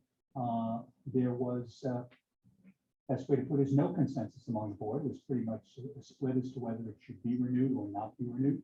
I have to say that I chuckled when I heard that. In all these years, that so rarely happens. So This, as the board may be aware, there is a pending matter in the Justice Court because Almana Vita did receive a violation for operating a cabaret without a license. And I think, as Trustee Fritchie pointed out, it was at 2:15 in the morning, so it would have been after any time anyway. But that matter is still pending in court. Jamie, you have access. I don't know if there's anyone who is here from Almana Vita, meaning Attorney Joe Cotto or anything like that. I know they were here the last time, so I don't know. There is an attorney here, but I'm not entirely sure. There are 2 attorneys. I'm not quite sure if they are. If you're an attorney on here for that, can you raise your hand? Just because I don't want to point your names out. Okay, I can say their names if you'd like, Mayor. I don't. sure. If there's a privacy here. Okay, one is George Ritz, Esquire, and the other is Michael Santeglio, Esquire. Those are, neither are involved with this particular matter. Okay, so then those are the only 2 that I know for a fact. I'm assuming are attorneys. Okay. So, Mayor, again, as I said, there was a discussion among the 4 board members last time, and this would be a request for a cabaret license. This board already denied the application by Maddi in January. And that's where we are. The court case, I don't have a new date. I think Okay. it's sometime in October, and that's. where So we are. anybody change their mind? What do we have, 2 and 2? Everybody staying where they were? Yes. Okay, you're voting which way? I don't, Well, I'm actually in favor to allow them to have a cabaret license. Dana? I was not. Okay, I'm not in favor. okay. I am in favor. I'm not in favor of the license. I believe that people who have businesses should be good neighbors. Their business doesn't start and end in the 4 corners of their buildings, especially anything related to liquor. There are actually many laws in place that their clients are their responsibility even once they leave their establishment. I believe that we've been very consistent in how businesses should behave as part of a community. They're in residential areas, and my understanding, if I read it right, is that the belief on some members of the board is that we had asked them to meet certain piece of checklist, and they met that, and so they should be encouraged to get the license because they met that. But at the same time, the overall picture is that they've done other things that are in plain English are not okay. And so I am only willing to reward people when they, I mean, these are not children, they're not my children, they're members of a community and they need to act like it. When they start running their business in a way that is legal, is within the realm of good neighbors to the larger community in which they are members of, then we will happily approve it. So for my vote, it is a no until we see real progress, not just a checklist. So that's, and I looked at it. Now that's, if we're voting, I'm sure others have comments. Yeah, can I jump in? Of course. Yeah. So there are one detail that Stuart did not give, which, you know, gave many of the details, is that they'll be up again in front of us in January for a cabaret license. So if we were to grant a cabaret license, it's now the end of September, would be October, November, December, just for 3 months. To me, while I absolutely recognize the fact that it's been a mixed bag, it has not been without blemish. The reality also is that in the time between when we denied the cabaret license and now, if you compare that period of time with previous years, there's been a market improvement. The amount of calls because of noise or violence or any of those kinds of things. I think I don't have it in front of me, but there were a handful of calls, and none of the calls were because of that. It was a medical thing. It was the worst one was this cabaret license that they didn't have, and they had a DJ. That's not good. They should not have done that, particularly since they're in front of us asking for a cabaret license. My feeling is that when they came in front of us and we denied them, we said, we're looking for you to demonstrate improvement. If we had said, we're looking for you to demonstrate perfection, like have no incidents between now and the next time that you come, then that would have been what we established. But we said improvement. To me, they've shown improvement. And so in a good faith effort to reward good behavior, again, not absolutely good behavior because they've had issues, but improved behavior, to me, the positive reinforcement would only lead them and be a signal to others, many of whom we have also denied for cabaret licenses. If you do the right thing, we want to reward that behavior. All that is to say, when they come in front of us again in 3 months, the 2 things that I will be looking for are, number 1, did they go to the police to ask for partnership and how the police can be supportive? Because that's not something that had happened, and that was a big mismark on my end. And 2, look at the reports from the police. Have they had continued decrease in issues? Ideally 0, but you're leading a nightlife operation, not a library. There might be issues. That's something that might go along with it. So, okay, but we're looking for as close to 0 as possible. If there is improvement and there is contact with the police, then to me in January, that would again earn a yes vote for me, but that's why I'm voting yes. Can I piggyback on that also, Mayor? And I agree with Omar, because when I look back into the blotter detail that was provided to us, it was pretty much very clear what the pattern, I won't say pattern, but pattern calls were in previous years in comparison to now. Even though one of the things that we had asked, and I'm hoping to with Lieutenant Donahue here, one of the things that we had asked in the past, this is just throughout all the applications, not to this specific application, but throughout all of them. It's like there are calls sometimes that are not related to the establishment, related to the building, but not to the establishment. And I think that's a big difference. Some of the stuff, one of the calls it was for the second floor apartment in this particular case. So that's part of the blotter, but not particularly part of the establishment and the incidents that happened in that establishment. So that's something that it was reduced in a way. So again, just want to emphasize that one of the things that I did ask Stuart last time was if it's possible, we can put a caveat on it. And because it's such a small window that we be providing, if anything, and obviously it seems like there's not going to be consensus, the majority already spoke. But if we can provide a caveat where we were, I don't want to say forcing them, but a caveat where, we'll be forcing them to have a conversation with the police department as a part of this 3-month cabaret license agreement. And I'm not sure, I think the story said we could possibly maybe.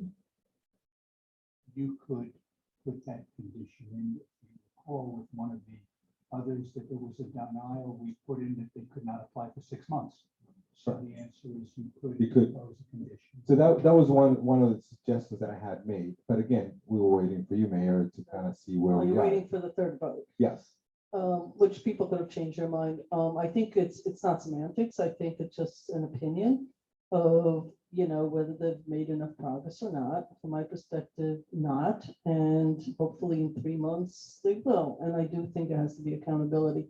I also think that flagrantly breaking the rules, you don't have a cabaret license, but you go on and do things anyway. It's sort of a slap in the public space and in our face. So for me, and it's not just that, it's really shifting people's responsibility and accountability within a densely populated community. And it is not an easy business in the sense that you're right, they're not a library, but they're a business that has New York State licensing. And when you take a business like that, there are a lot of rules, a lot of laws, and it's your job to know them, and it's your job to maintain your establishment. Every business has its issues. None of them are easy as far as I can tell. Anyway, I'm not changing my vote. So for me, I think we have 3 unless anybody else. I just want to say that, yes, if we look back at the blotter reports, I believe there is no other pending cabaret violations on just this one. Now, in terms of the justice court, you are correct. Correct. So, yes, did they improve? Yes, but they blatantly went ahead without a permit on a Sunday night, Monday morning till 2:15 in the morning. It's a no all the way from me. I'm sorry. For me, it's like I'm opening the door. I need a little bit more improvement for a yes, but I think we've said that at C2. You needed a vote, you got a vote.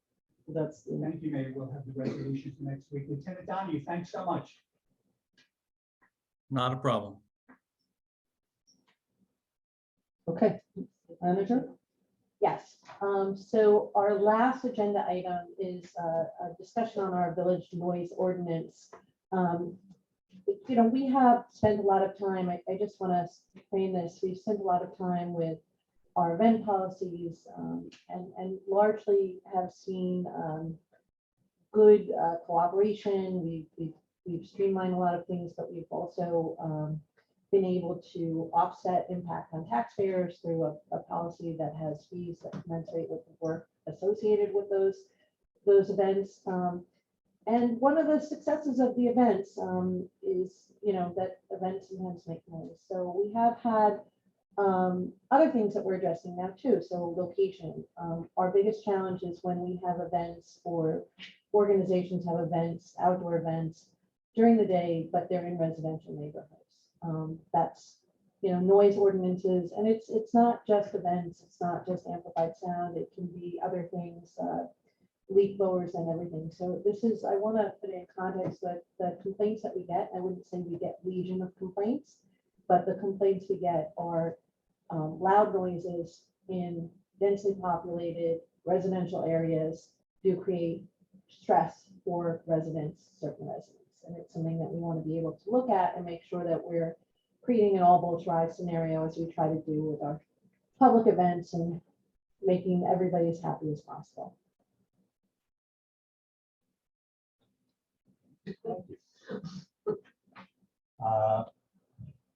I sent a memo around first to board members, actually to staff last week and then to the board this week, dealing with noise issues specifically as relate to some of the issues that came with regard to St. Anne's, and I know that Father Ellen is here tonight, so thank you for coming in. Stuart, excuse me for a minute. Lieutenant Donahue, are you staying with us through this as well? Are you on? I think that may be another. I don't believe he's still on, no. Oh, I see Brendan Donahue. No, I know, I think he's still here, but I don't think that he's If he's engaged. on, let him know that I'd like him to stay on for this. If he's not, that's fine. He doesn't have to come back. Thanks. Okay, I'll text him. Thank you. Thank you, Mayor.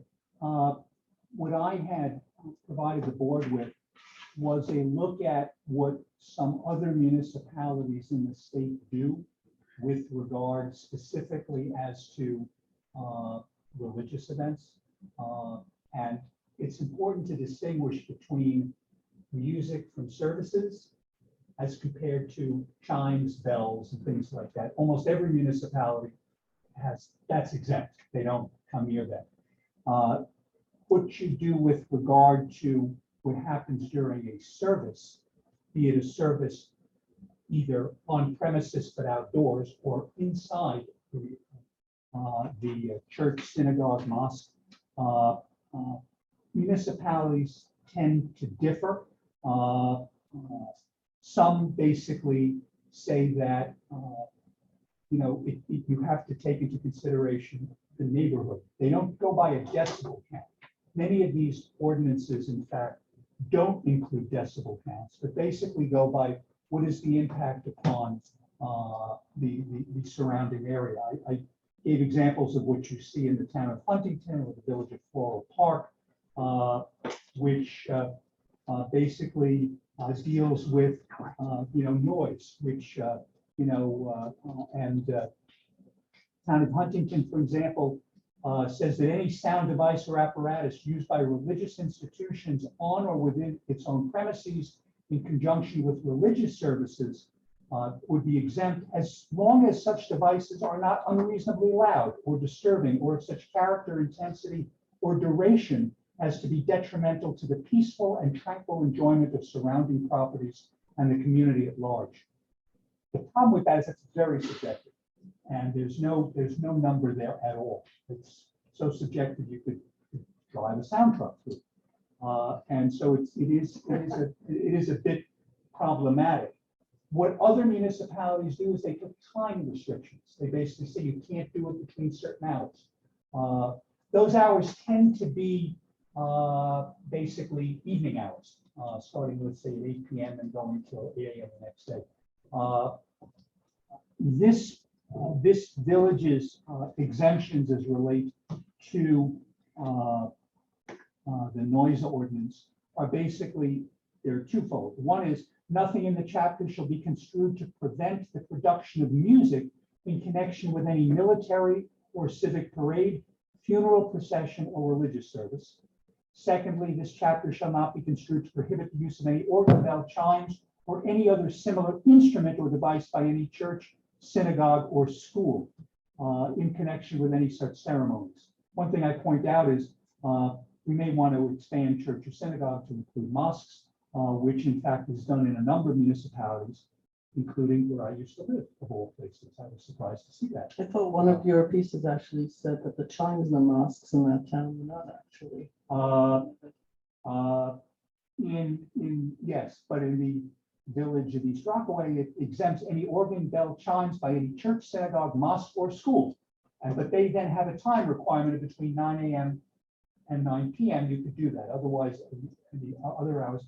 So there's a number of things that this board can do. The fact of the matter is that the exemptions that are in our code now, as I note, you see that in the town of Alsing, town of Haverstraw, Newcastle, Bedford, Poundridge, Newburgh, Briarcliff Manor, for example. That's what we have, is exactly what those places have.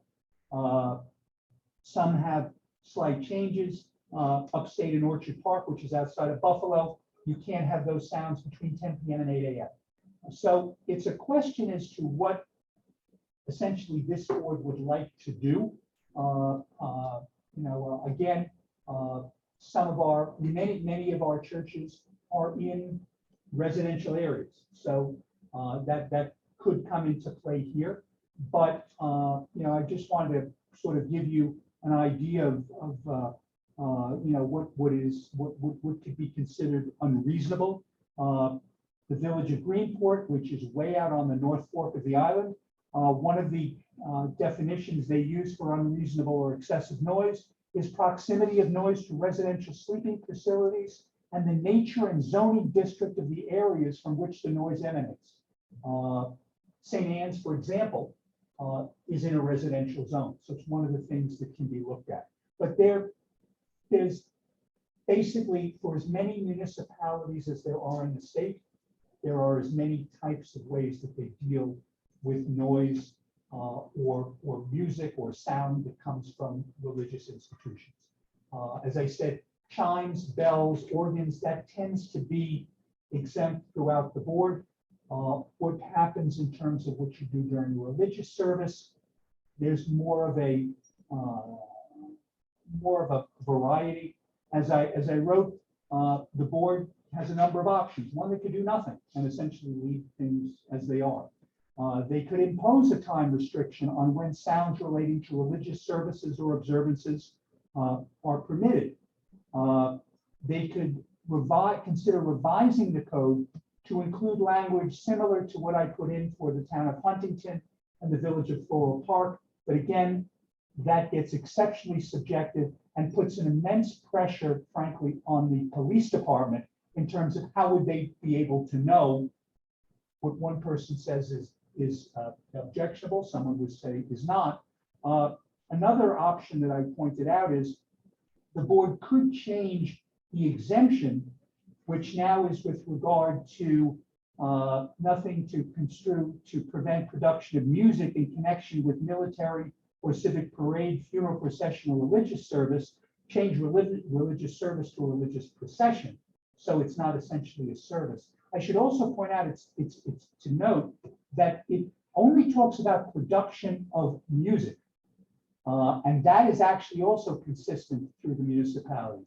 So other sound in terms of preaching that comes during any religious service is not so subject to the ordinance. But again, this was more to lay it out before the board and to get discussion. And if you folks are interested in looking at a potential change, this gives you what other municipalities do, and then I can act accordingly. So that's what this was for. Stuart, there's no exemption for schools playing music, is there? No, schools also have to follow our noise ordinance. The only thing that it does say, Trustee White, is that the chapter shall not be construed to prohibit the use of any organ, bell, chimes, or similar instrument or device by any church, synagogue, or school on or within its own premises in connection with religious rites or ceremonies of such church, synagogue, or in connection with a school education program. So if it was a school band program, that probably would come within your exemption. But otherwise, schools are just as much subject. It's not a situation like where they're dealing with building permits, where they don't have to get a building permit from us. but they would be subject to our noise ordinances, yes. What about games? Uh, Before or during practice and games? Organ bell or chimes is not a game, but it's, I think there, it's kind of tough to keep the sound down when you're in the middle of an athletic event, although I recognize that particularly with the games that are played at the high school. No, I'm not talking about cheering and all that. That's great. Sort of that- No, I'm not talking about the band. I'm talking about piped in music played like rap music at 8 in the morning on the weekend. The answer to that is, I would say that I think you can make, the argument could be made either way, that the exemption, does that actually deal with a school education program? Maybe not so much. I think also you could put the time restriction in and say that it cannot be done between X hour and X hour. That way, that would wipe that out. And under that circumstance, the school district would be just as required to follow as any business, civilian, or anything like that. So you have, as a resident, the honor of being right smack in the middle between lots of churches, I should probably the recuse school. myself from this conversation. You're on the 50-yard line. You're like right in the middle. No, I just want to say for the record, I've lived on the 50-yard line for almost 20 years. And for the most part, I really enjoy the football games and that, Friday night lights thing, I really do. But there are certain things that happen that the whole neighbor, that really, not just me, the sound travels. Yeah. Well, I'm talking windows rattling in top of those. These are good practicing in the morning or something, and they just. Well, there's maybe a they're piping game. music. That's what I'm saying, they may be piping music for practice, so I'm not agreeing with it. Yeah, no, I'm just saying so it's an practice or instinct. maybe for an early game, No. maybe a scrimmage. Right. Maybe, yeah. I mean, I'm all for setting times. Okay, All- so So anyway, all for I just setting the want to say timer that there. for the record, you're on the 50-yard line. And I sat in your house, and at that time, both the high school and St. Anne's had things going on, and your windows were rattling. I mean, it was unbelievable. I mean, we could not have a conversation. So, so you sit right in the middle of it. So the reason we're here today. which is my that- fault, okay? But I'm just saying, yeah. No, I'm not. The airport was there. before Yeah. it was in. That's The right. house was there before all of it. All of that. Actually, her house in this, and a few other houses on that block. So the reason we're here to put some context and is the following. For the past couple of years, we have received complaints around St. Anne's. There was issues with St. Augustine's. We don't get complaints really about Star of Bethlehem to my knowledge, but that could be, the village may get it, I may not get it. And they're continuous. The village has sound, we went to a lot of trouble to get ordinances about noise, from leaf blowers to everything else. Not because we have nothing else to do, because we all have better things to do. But frankly, because our job is to represent the public. And when the public in unison starts complaining about certain things, we have to pay attention. That's our job. And we have to represent the public accordingly.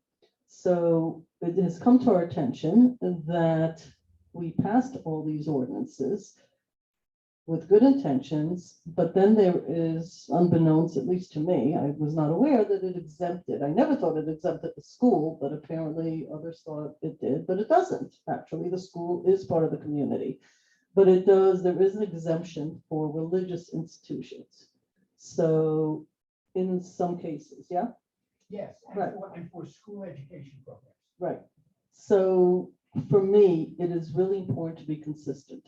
It is really important that everyone in the community follows consistently the same rules, because we all have to live together. It doesn't stop at the building or the fence or the property. Everything affects other people. Water, air, sound has no borders, and we have gotten complaints. So looking at the time is one thing that we could do. Many of those towns, I don't know very much about Haverstraw, even though I've spoken to the mayor. I don't know how densely populated, but almost all those communities, Briarcliff and whatever, are not densely populated communities. I mean, they have a lot of old buildings, but they're not densely populated to my knowledge. Ossining, the village of, not the town, which you also mentioned, the village of Ossining is one of the most densely populated communities in Westchester County.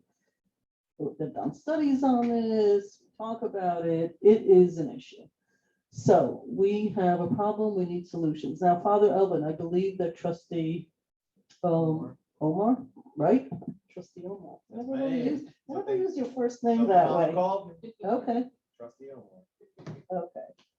Spoke with you Tuesday because you're aware that some of your neighbors, so I won't be able to hear anything you might add to the conversation. There are only two ways to do that. Either you come and sit with us. This is a work session, not a legislative, so we can seek your advice and input on how to solve what we think is a serious problem. Not only about your church, but you can only speak to your church. Obviously, you can't speak for others, but to help us out. I was going to suggest you can go stand by that microphone, but I think this is much because she saw my hands moving and saying, move the microphone so you could join us at the table. That was actually whatever I was saying was over works best for you. So we as elected officials have a problem, right? You are you're a square in the middle of a bigger square. I mean, physically, you have a lot of property and you have a lot of events. During COVID for 2 years, you played a very important role about bringing people together. It isn't clear to me that they're all residents of Ossining. It doesn't matter to me whether they're all residents of Ossining. You know, the more the merrier. But we now are sort of looking at COVID in the rearview mirror. And a lot of events that went outdoors that used to be indoors, and a lot of new events that are going on in your community, in your, I'll call it the neighborhood. I don't know if it's the right language. We have gotten for a couple of years, and during COVID, we said, hey, it's COVID, you know, let's be flexible. But that's not the case anymore. Everything from just too many hours of noise to music to parking to lots of other issues. The topic today, however, is not about all of those issues. It's about events held, numbers of people, which people create noise. They create other things, but they create noise, amplified sound, whether it's music or otherwise. And so I'd like your help in solving the problem because for the community, for yourself as a member of the community, but for the folks that we also need to address and see if we could come to some hearing each other's voices and the concerns that I know we all want to resolve. What are your thoughts? You're on. First of all, I didn't expect to speak here, but thank you. And thank you for bringing me up here. Of course. Over time, with everything that has been going on with St. Anne's, I've noticed that for the most part, the biggest issue seems to be, and what I keep hearing, is amplified noise. That amplified noise seems to kind of already be what triggers a lot of people to just make calls and everything. And when it comes to something like that, even the most recent event that we had, we lowered the sounds so much that you could, and I mentioned this to Omar in our meeting the other day, you could even hear what was going on. You could even understand who was speaking in the back row of the congregation while we were outdoors. And even that was considered too much, which I try to be somewhat reasonable with this. And then if even something like that is bothering people, there's a certain point where it's like, what more can I do? You know, when even the people there couldn't hear what was going on, why are the neighbors even complaining about something like that? Because I'm very understanding of something like when we had some other people coming and they have their, like in July, the outdoor dance party and that noise and that music. It's just social. It's something that can be very much controlled. And to be honest, even that event, I didn't like it too much what it became. And I know that it even got to a point completely out of control there, to the point that I'm even talking to them and consider not allowing them to have that party anymore there, which there's no reason why that could necessarily be part of a religious environment there. So again, I'm understanding of those things. I'm understanding of the idea of toning things down. What I'm afraid of would be to outright block us from having any kind of thing like this. for example, when it comes to the festival, when it comes to our fundraisers out there that are very much a key part of any church environment for us to use our property to its fullest extent. And one of the questions that I have for Stuart, Yes. Stuart, the reason for the exemption, did it exist like in a as a First Amendment way, or was it just like an exemption made out of goodwill? Father Owen, I don't know, that has been on the books here for years. And it is the same exemption you would see, as I noted. I counted at least 10 municipalities have the same one, just in this area. I think that what it is that because it relates specifically to how a religious service is conducted, be it through an organ, which they don't want, in other words, theoretically, if there was no such exemption and you were ringing the bell, someone could say you're violating the noise ordinance, and so that's why they have that there. With regard to when we have parades, if you didn't have that there, someone could say you're violating the noise ordinance. So they've carved that out to just deal with that. I don't think it's as much First Amendment because, as I noted, it deals with either the music that's done or it's the chime. So it's really not even speech, it's the sound that's coming. So, And as sermons I and the said, you like. see it throughout. So you had mentioned, for example, a fundraiser. So fundraisers are not actually religious environments. You're a not-for-profit because you're a church, as are all churches, synagogues, mosques, and any other organization that follows any religion or atheist or whatever. So that, for example, is a great example of an event, but it's not a religious piece. It is something you want to do and it's important to you, but that's not actually, by definition, religious. It's a fundraiser, an event. When you have other groups do events on your property, that too could be religious, I guess, but not necessarily. So what we're trying to do is compartmentalize that you get what you want, but the neighbors have to also be able to sleep at night. Because also what I got emails about is when there was an event there, the setting up, the trucks that pulled in, the cars that pulled in, the people yelling to each other. I mean, the property ends across the street from a whole bunch of, residential areas. So people pulling in and screaming to each other to set up this or to set up that normal stuff. Hey, Joe, set this up, whatever, wakes people up. I also got complaints from, and we have many animal lovers whose animals are traumatized. I'm not making fun of this. I have one at home right now. People care about their animals as much as many of us care about our children and our parents. We had complaints from elderly people who said to me, I have no place to go. This is my home. Where am I supposed to go? I would go if it was 2 or 3 hours. I'd go to the park. I'd go to visit someone, but this is my home. Where am I supposed to go? So this is the problem that we are struggling with. Events versus religious events are actually something that I think elected officials will find very difficult to deal with, and the police would find it impossible. One person's idea, I mean, there are people who do rap songs who argue that they are religious. They are commentary on our society. There are people that do all sorts of musical things. So you and I and this board have a similar problem. We both want people to live peacefully in the same community and find a way, not necessarily where everybody's happy, but find a way where everybody says, yeah, I could live with that solution. The village has passed ordinances about noise. The noise ordinance is really designed as a way of saying everything I just said. I would have to understand why we should exempt anybody from that ordinance who lives in the community and differentiate. I don't know how any mayor or board of trustee member is going to be able to explain to the police what a religious event is and what it isn't. So there are 2 parts to this. Number one, being good neighbors. And please understand that we get lots of commentary from lots of people. We don't take everything at face value. We really don't. But this has been going on for a while. The issue of noise as it relates to St. Anne, and you're not the only one, there are other institutions, school actually being one of them, is the number of people.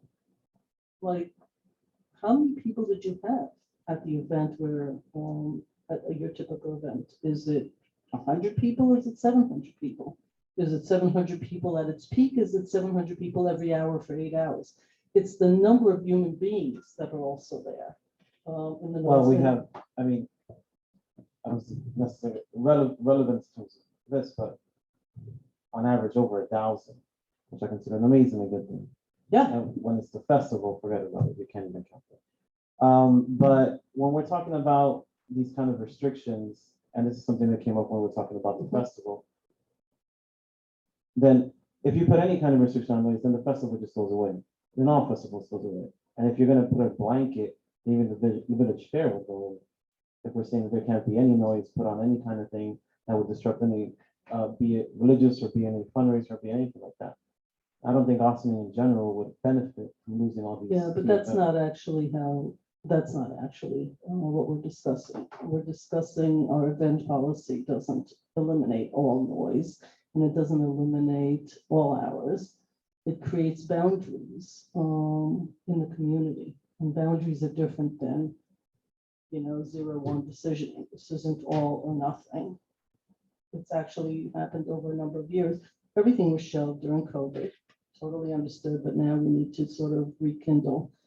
What would be your solution to the neighbors if you were sitting in my seat? Father, if I could, Mayor, if I could ask one question before Father, you answer that question. More or less, so far, and I know we're talking about just 2022. How many events do you average that you have paused on your property so far this year? Annual? Yes. Outdoors? Yes. But just in general, because even if it's indoors, there's obviously. Does it count processions? No processions. We have a list of processions. We get that almost every year. No processions, outdoor events. 4.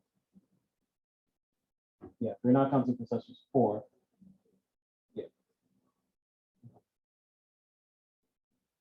Festival company is 1.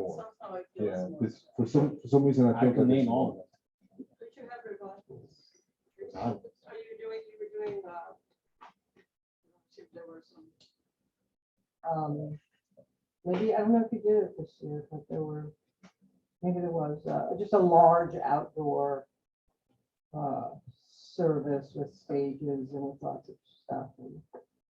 I mean, again, I can name all of them. Yeah. It's Vietnamese City, but that's Divine Mercy. That's 1. I didn't count Easter, so 5. Easter 5, Festival 3, Gourdine 4, and last week 5. So what was there was a social gathering where all these people were, was That's that one? Gourdine. That's July. That's the one that I didn't like. Yeah. That's Gourdine. That's July. Yeah. So, yeah, if I could jump in for a moment in the conversation. So to turn this for a moment to potential paths forward, I'll put 2 on the table. One is leaving, from a legal perspective, things exactly as they are, with the rationale being there's laws and there's norms. And there's certain things that make sense to control with laws, and there's certain things that make sense to control with norms. This is a tricky one because we're not talking about something that affects most organizations, institutions in our community. It's a relatively small number. And so it's not as if we're talking about dealing with parking in front of someone's house. There's parking all over the village. You need a legal way of treating everyone the same way. Recognizing that it's not exclusive to St. Anne's. We're talking about more than just St. Anne's, but it's a small enough number that you can manage it case by case, my feeling, through norms, through conversation, outside of laws. Why? Because laws, they get tricky, where someone said, we were just talking about parking before this. We have all kinds of parking laws. The problem is enforcement. So then you have to go to the police and try to get them to enforce, and getting them to enforce these particular noise ordinances can be tricky for all the reasons we spoke about. So I think maybe norms are a better way to handle it. That's one way to view how we may move forward. A second way, maybe taking the same framework we used for cabaret licenses. So we have a number of bars in the area, and they have any business that wants to have live music has to submit for this particular kind of license, a cabaret license, to have live music, DJs, whatever. And we recognize that we're trying to balance lots of different interests, the interests of people that live in the community, the interests of business owners that are trying to have establishments, the business and their customers. And so in an effort to try to make all of that work, what we said was, okay, we're going to have a blanket limit of 2 a.m. for these cabaret licenses, and they're going to be only for these specific days. And if you would like an exception to that, you can go to the village manager and say, can you give us an exception? We have a Labor Day thing on a Monday. We want to open late, whatever, have live music. And then the village manager can say, sure, no problem, and do that.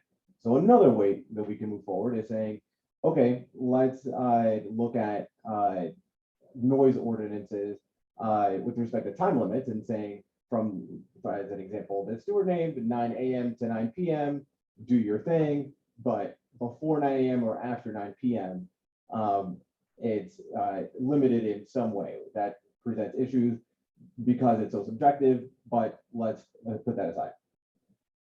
It may be that maybe in tandem with the events policy, maybe separate from that, an institution could go to Karen and say, hey, village manager, we have Kumbe coming up, and that's gonna violate the noise ordinance, but it's an important part of our community for these various reasons, and we'd like to do it. It's gonna go till 12 or whatever.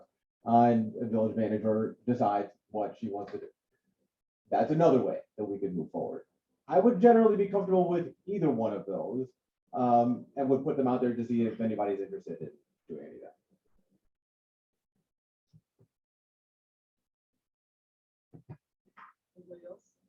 Anybody else? I'm gonna go back to my question, because I really would like you to be part of the solution. Your church has been there a very long time. We have 22 houses of worship that we know of, in a very small, we're 3.2 square miles. It is a tiny community with lots of stuff going on, and people want to be treated equitably across the board. So that's always our challenge, is in human relations, trying to make everybody happy, as you know, is not easy. That's really the goal. The goal is, and you heard also about, the cabaret. I mean, it doesn't end at your property line. You're part of a community. Everything somebody does affects other people. And it's all those other people that we also. So what would you do? What would you recommend, knowing what we face that is reasonable? Well, my first point to make would be, as has been alluded earlier, especially when it comes to the school, there has to be an understanding that it is a social area, that we have a lot of things going on. And that's a good thing for the good of the village and the good of the church and our mission. So I've had the feeling that a lot of people, a lot of our neighbors, just us doing anything bothers a lot of our neighbors. And I could give one very specific example. The moment we do any outdoor like rotisserie chicken for sale for fundraiser, the moment the rotisserie chickens go up and like the smoke start coming up, I have neighbors coming over taking pictures, angry that even that's going on. And I consider that very unreasonable, because we're not even breaking any law. And the firefighters come over and even acknowledge that no law has been broken. So when it comes to people that just want us to not do anything, which is my sentiment with a lot of our neighbors, I think that's very unreasonable. I think we can all agree that that's unreasonable. We have a property, We have a lot of things that are going on, and that's good. And then there's the understanding on my end, and as much as I try to limit our noise, and I know people might not believe that, especially neighbors listening in, might not believe that's the case, but I get calls, and not exaggerating, on like a weekly basis of people wanting to do more and more and more events the same events. And I say no to them, that if there's something that has not already existed on the calendar, it's not gonna happen. And I'm very clear about that. People have asked for more processions, and I say no, because I want to play nice with the village, that there's no need to add anymore. People that want to have more outdoor masses, that's actually worship for Catholics, for those who don't know. And I say no, because we already have plenty that go on out there. People that want to have more outdoor food sales and more rotisserie things and all of this, that rouse up our neighbors. And I say no, because we have enough of those already. No need to add that. So maybe people were surprised to hear that, yes. And again, I could even look at my phone. But we've only have 5, and we're only going to have, if you even count the food sale, the rotisserie that's going to come up, that makes it 6 for the year. That's it. Well, it started. For us to and say that as a village, laws need to be changed just because of these 6 events. Only one of them really the festival and Cumbre, which I don't think that'll be coming back in that extent, with that whole party and all that. I don't consider that necessary. And I think that Omar made a very good point. Keep the law as is, and let's continue to work together to make sure that, to the best of our abilities, we can make our neighbors happy, which, if we're all being honest, is not going to happen unless the church it's shut down and I don't do anything outside and just keep everything within the 4 walls, which is not going to happen. Okay, so a few things. Number one, it's not necessarily changing the law. It's actually the law exists everywhere. And there's a question of whether it should consistently be done across the board for everybody, including the 22 religious institutions. We don't get a ton of complaints about all the others. I don't think your neighbors are somehow demographically any different than any other people's neighbors. There has to be a bit of give and take. And many churches and synagogues, I know we have a Muslim, but I don't know if it's considered a mosque or not right now. Is it a mosque? Do actually keep most of their services inside their houses of worship, not actually outside. So I do think there is a responsibility not to go from like all or nothing, which I hear. And there's a responsibility also for the village manager's office, I think, to figure out how we inform the community, and look at the hours. So I want to be clear, these are events taking place on private property. These are not typically permitted events. Right. These are as of right events. It's really not the village's role. We certainly can push out information that comes to us. But and I'm happy to work with St. Anne's or anybody else to get information out, but we can't then become responsible solely, and Father Alvin, I think you would understand this, for being the communications arm within the neighborhood for St. Anne's event, or that would be for any other private institution's event. Okay, I think I said it wrong. Let me try that again. I hear how you heard it. Maybe I said it incorrectly. So I hear rotisserie chicken. I actually don't know if that's even legal to be doing open fire on properties. They get all the permits that they need to do, but when I say a permitted event, like there's things that you need to do if you want to put a tent up that really are through the building department or maybe the fire, whatever it is. Right. But with the exception of the festival, and even that, it's different when we do events on private property, the process is different. So a lot of you have a much greater latitude to do things on your property, provided that they follow village ordinances. I think one thing that I heard was, and I know that Father Ellen, we had a conversation with a few of your neighbors, probably about a year ago, I guess it was. And just making people more aware, which I know can be challenging, that's come up again, like how can we be more aware of what's going on? So Yeah, I don't want to go. No, I'm just saying that that would be something that, if you had, if you are pushing things out in some way, we'd be happy to help amplify that. So I'm glad you brought this up because, I mean, hey, promotion is a good thing. So I don't mind telling everyone this one. So, I mean, I remember when the special events laws were coming up, and one of the things that came up, and I asked it here, was it seemed like, and I'm sure I misinterpreted it, that we were expected that whenever we had a procession, that we needed to like send out mail to everyone within like a 3-block radius of the procession, something like that. And I asked that question here, and I don't think I ever got an answer. So that seemed like, wow, okay, which is why I brought it up. So if it's a matter of like, is posting it on Facebook enough? If we say that's not enough, then how else am I supposed to? And I'd be happy to take suggestions on how I could better promote and point out what's going on. Yeah, I'm not sure, because no matter how many times how many ways, there's always somebody who doesn't see it. We all fall victim to that. Typically, We get this all day long. we do, when there are processions or anything that interrupts the right of way or traffic, we push that out. So we'll say, Police puts it and that's because it's taking place on public property. We don't necessarily, if someone's doing an event and they don't let us know, we do every week, we push something out. Jaime handles something that lists everything going on, but unless somebody's giving us that information, we don't necessarily have it. So I think it's if you're pushing out on Facebook, if you have an events page on I don't even know, just St. Anne's have a website or, whatever, if you do something like that, then I think that we can help direct residents who may call and say, I didn't know this was happening, to say it's, on the St. Anne's website, that would be somewhat helpful. And we can tell them to look at that.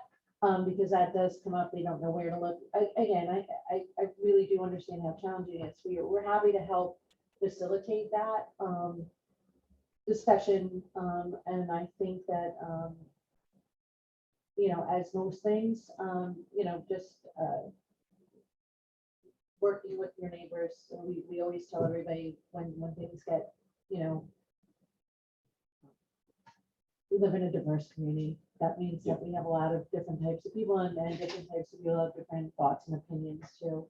To the degree that we can all demonstrate that we're working together to create a balance of the needs of the church, of the needs of people who want to do events, of the needs, and then the needs of our residents who, I think one of the challenges is that certain neighborhoods are more prone to events than others, whether it's St. Anne's, whether it's we live near Park, we live near Market Square, and that sometimes creates a feeling that something's, there's more disturbance than maybe a person from another area of town would perceive, or another area of the village. So anyway. Can I? Yeah. So I I want don't know, I think Dana actually wanted, did you Sure. include your mic because you wanted to say, I'm just gonna go in order. Yeah, I just had a thought that, the processions I see on Instagram, they come out as a village alert, which is great. For the other events that we may not know about and would just like some forewarning, maybe, and I could be this person, or there's somebody who you email who then disseminates that information to other neighbors who, in the neighborhood, or, like, don't plan a Zoom call for this time because, there's going to be amplified music, you know what I mean? Or something like that. I think a lot of it is just knowing that there may be amplified music or outdoor service or whatever, and just being prepared for that, because sometimes it does conflict with, say, someone who lives next door who does Zoom music lessons, or you know what I mean, like who and isn't able to. Yeah, I'm glad. I'm glad you guys are pointing this out. Communication, the surprise factor of it is a big annoyance. Fair point. That's something I'll be honest, I didn't think was that serious, and I was wrong. So I'm happy you guys are planning it. That's fine. No, and I'm happy to be the person. Just shoot me an email with the events that's coming up, and I'll disseminate the information to my neighbors, because I'm the one they call. And it's really not, it's more about the high school.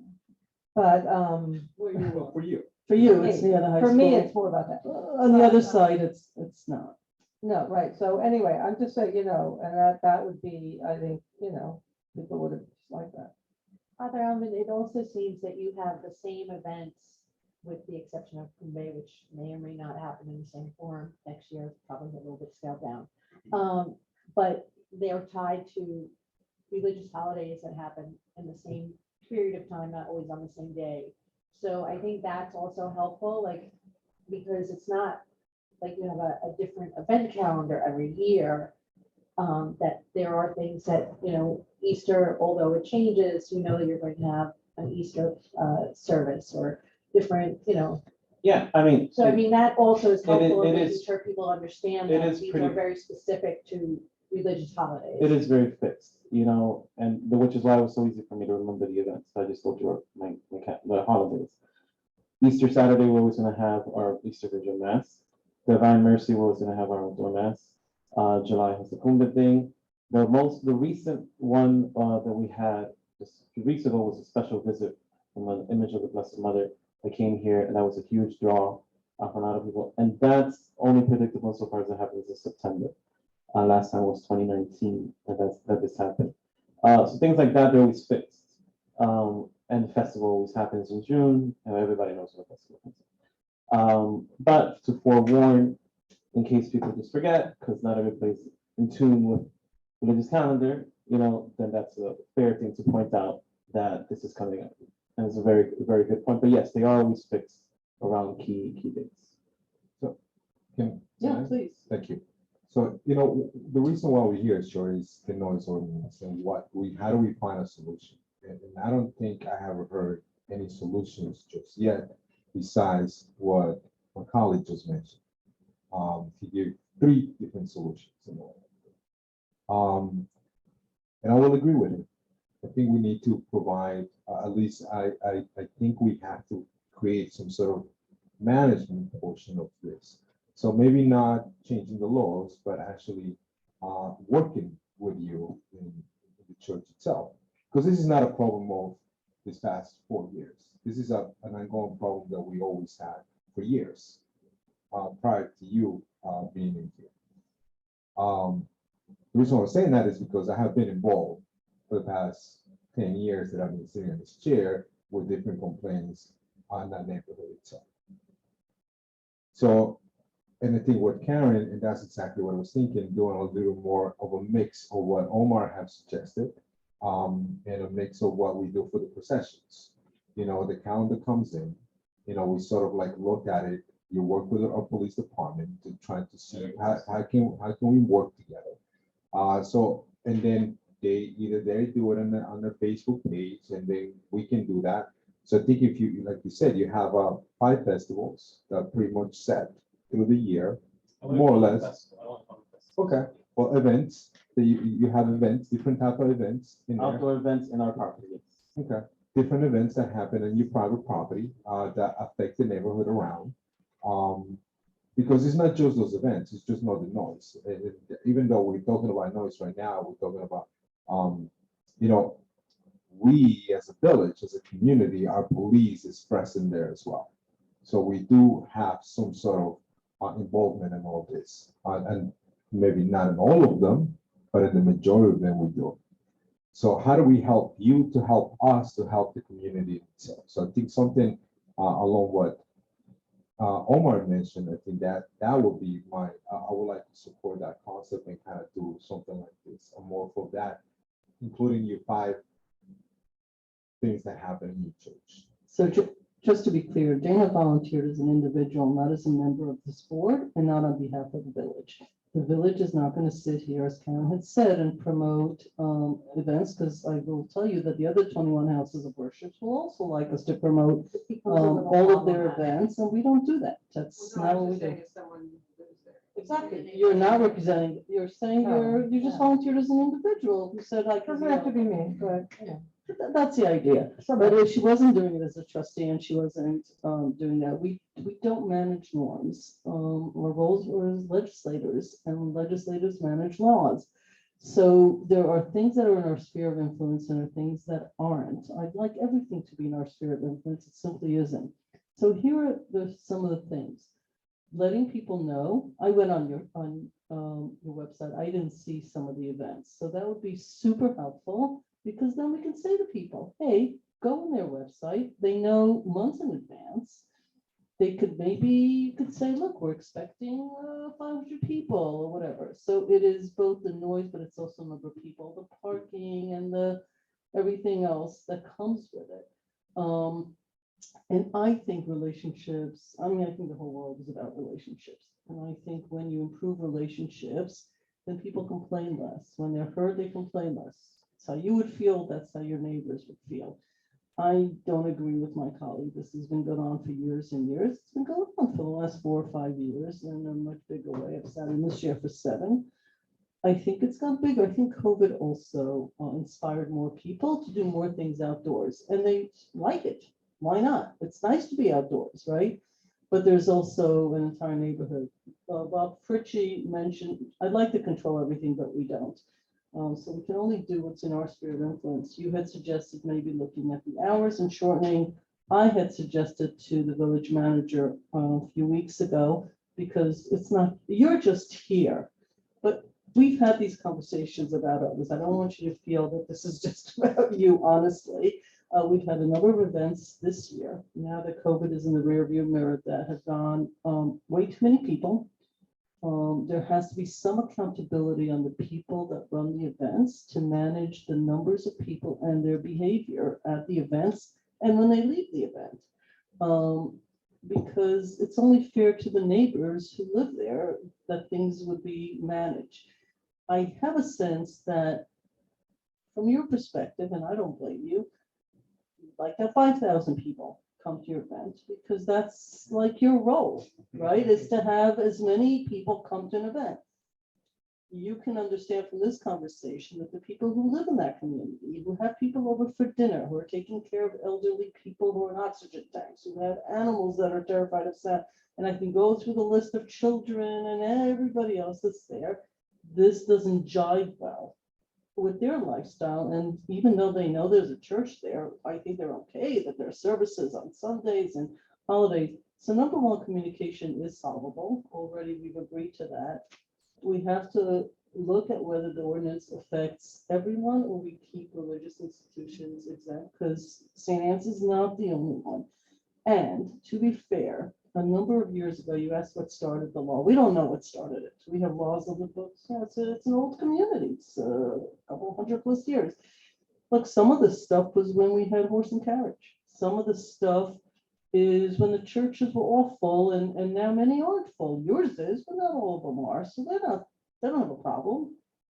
They wish they had a problem, but you do, right? We recognize that. We're not naive. Everybody here lives in this community, all of us. Everybody that you're sitting with here is your neighbor, really. So the question really becomes, how do you balance your goals, and how do you balance the quality of life and for the community, which is where I started. So we've got communications is actually a solution. Dana White volunteered as an individual, just so we're clear, because this is all recorded for the record, or she'll find somebody so that the neighbors around you. I do ask that you think about, and not tonight, how you might be helpful with, if you continue to want to have more and more people, I don't blame you, but then recognize that the cars, the parking, the after effect when they leave the services, affects the neighbors. And the more that we can work together with the neighbors, I think is better for everybody, because our community is now close to 30,000 people. And all these laws were done 20, 30 years ago. Even when I moved in, we didn't have this kind of population. We didn't have the kind of density the village has. The town does not have this issue. The village of Austin does. And that's just a fact. And we will have more. I mean, you were sitting here, I don't know if you heard the conversation about 30 water streets. There's gonna be another 109 units of affordable units at the waterfront. Call it 300 more people coming in. Call it an increase in our population of 1%. That's huge for a small village. More density, more humans, more people, more stuff, more neighbors. So if we can work out some of the problems, maybe when people see this on video, maybe some of your neighbors will have positive commentary that might be helpful. My saying this into the microphone is an encouragement that they do come up.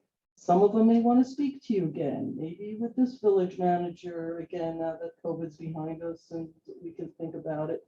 The village manager also has much more power than previous village managers in managing events. She's asked us to pass policies, you were there. Maybe we incorporate some of that into it. I have one last question. So the whole thing's about working together. And Bob, you suggested reducing some of the hours of the events. And I don't think it's just for this. I think it's for everybody. Yeah. I think it's a good starting. Yeah, because we've had things done in parks as we spread out from just everything being in the downtown and the waterfront, which is so overused.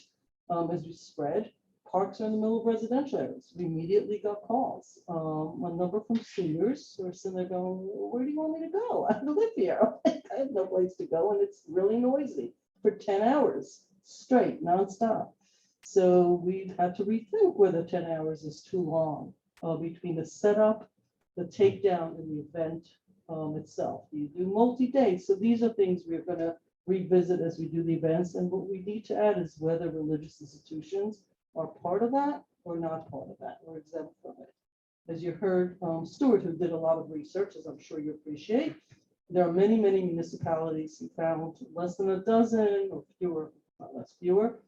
Everybody does things differently. So there isn't a standard of anything in municipalities. Cities, whole different ballgame, but we're not a city. They function in a whole different realm without all these issues.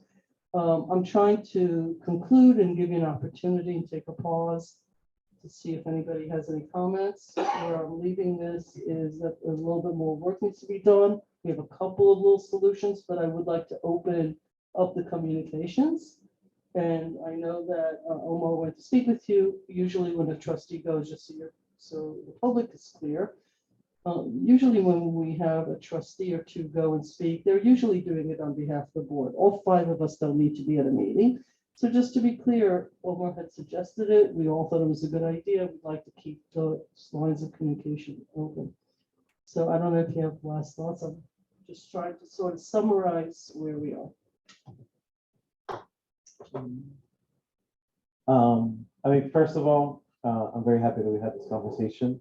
I always appreciate hearing from, be it you guys, be it Karen or someone about, or be it the police, the lieutenant's been there, hello, about these things. And when I first was made pastor, and I arrived here, so one of the neighbors reached out, and I offered the email to email as a way to like communicate, and I didn't follow through with that, and that was a fail on my part to point out and let them know what was going on, and now revisiting that, rethinking about that, be it through my neighbor Dana, or be it any other way that we might do it. Our website's not very up to date.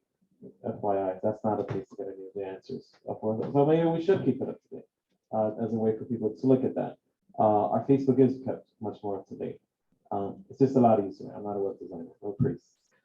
So these are things that we need to work on in terms of communication. That seems to be the constant point here.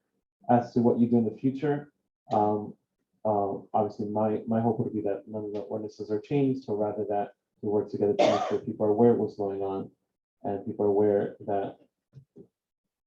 I'm sorry, she's asking me for water, which I do, and I'm out of water. I don't want to interrupt you. Okay. So I'm sorry. No, but I didn't want to ignore you either. That none of the ordinances are changed, rather we work together to let our neighbors know what's going on and communicate better with them. which again is a favor on my part. If any neighbor, and just like you did, it, even in the mic, wants to come and talk to me, some have offered, and I always said yes, and they never show up. Right? So everyone, you know who you are, but they offer, and I always say yes, and they never show up. That's not on me at that point. And yes, if people want to sit and chat, I'd be happy to sit and chat and have a civil discussion about all of this. But thanks, I didn't expect. No, thank you very much. Much appreciated. We're gonna have to have a little more discussion about it. I appreciate you being here. I don't want you to feel singled out though. If we're having issues in other areas, I just want to be clear about it. Okay, I think we discussed it. Oh, I'm sorry. Just because I should mention it. I also hear everything from the school, but it never bothers me. I always like it. And I'm for the school going holidays. So it's very cool. No, I, for the school too, just a couple of things. I could probably change. I mean, our personal opinions, we're all residents is one thing, but the truth is, it's always, to be honest, we represent, close to 30,000. I mean, I can't think of a better place to live than right on a field where young people are out exercising and, She loves it. I really love it. Just a couple of things that could be tweaked. As always. Thank you, sir. Thank you, Father. Thank you, Father Alvin.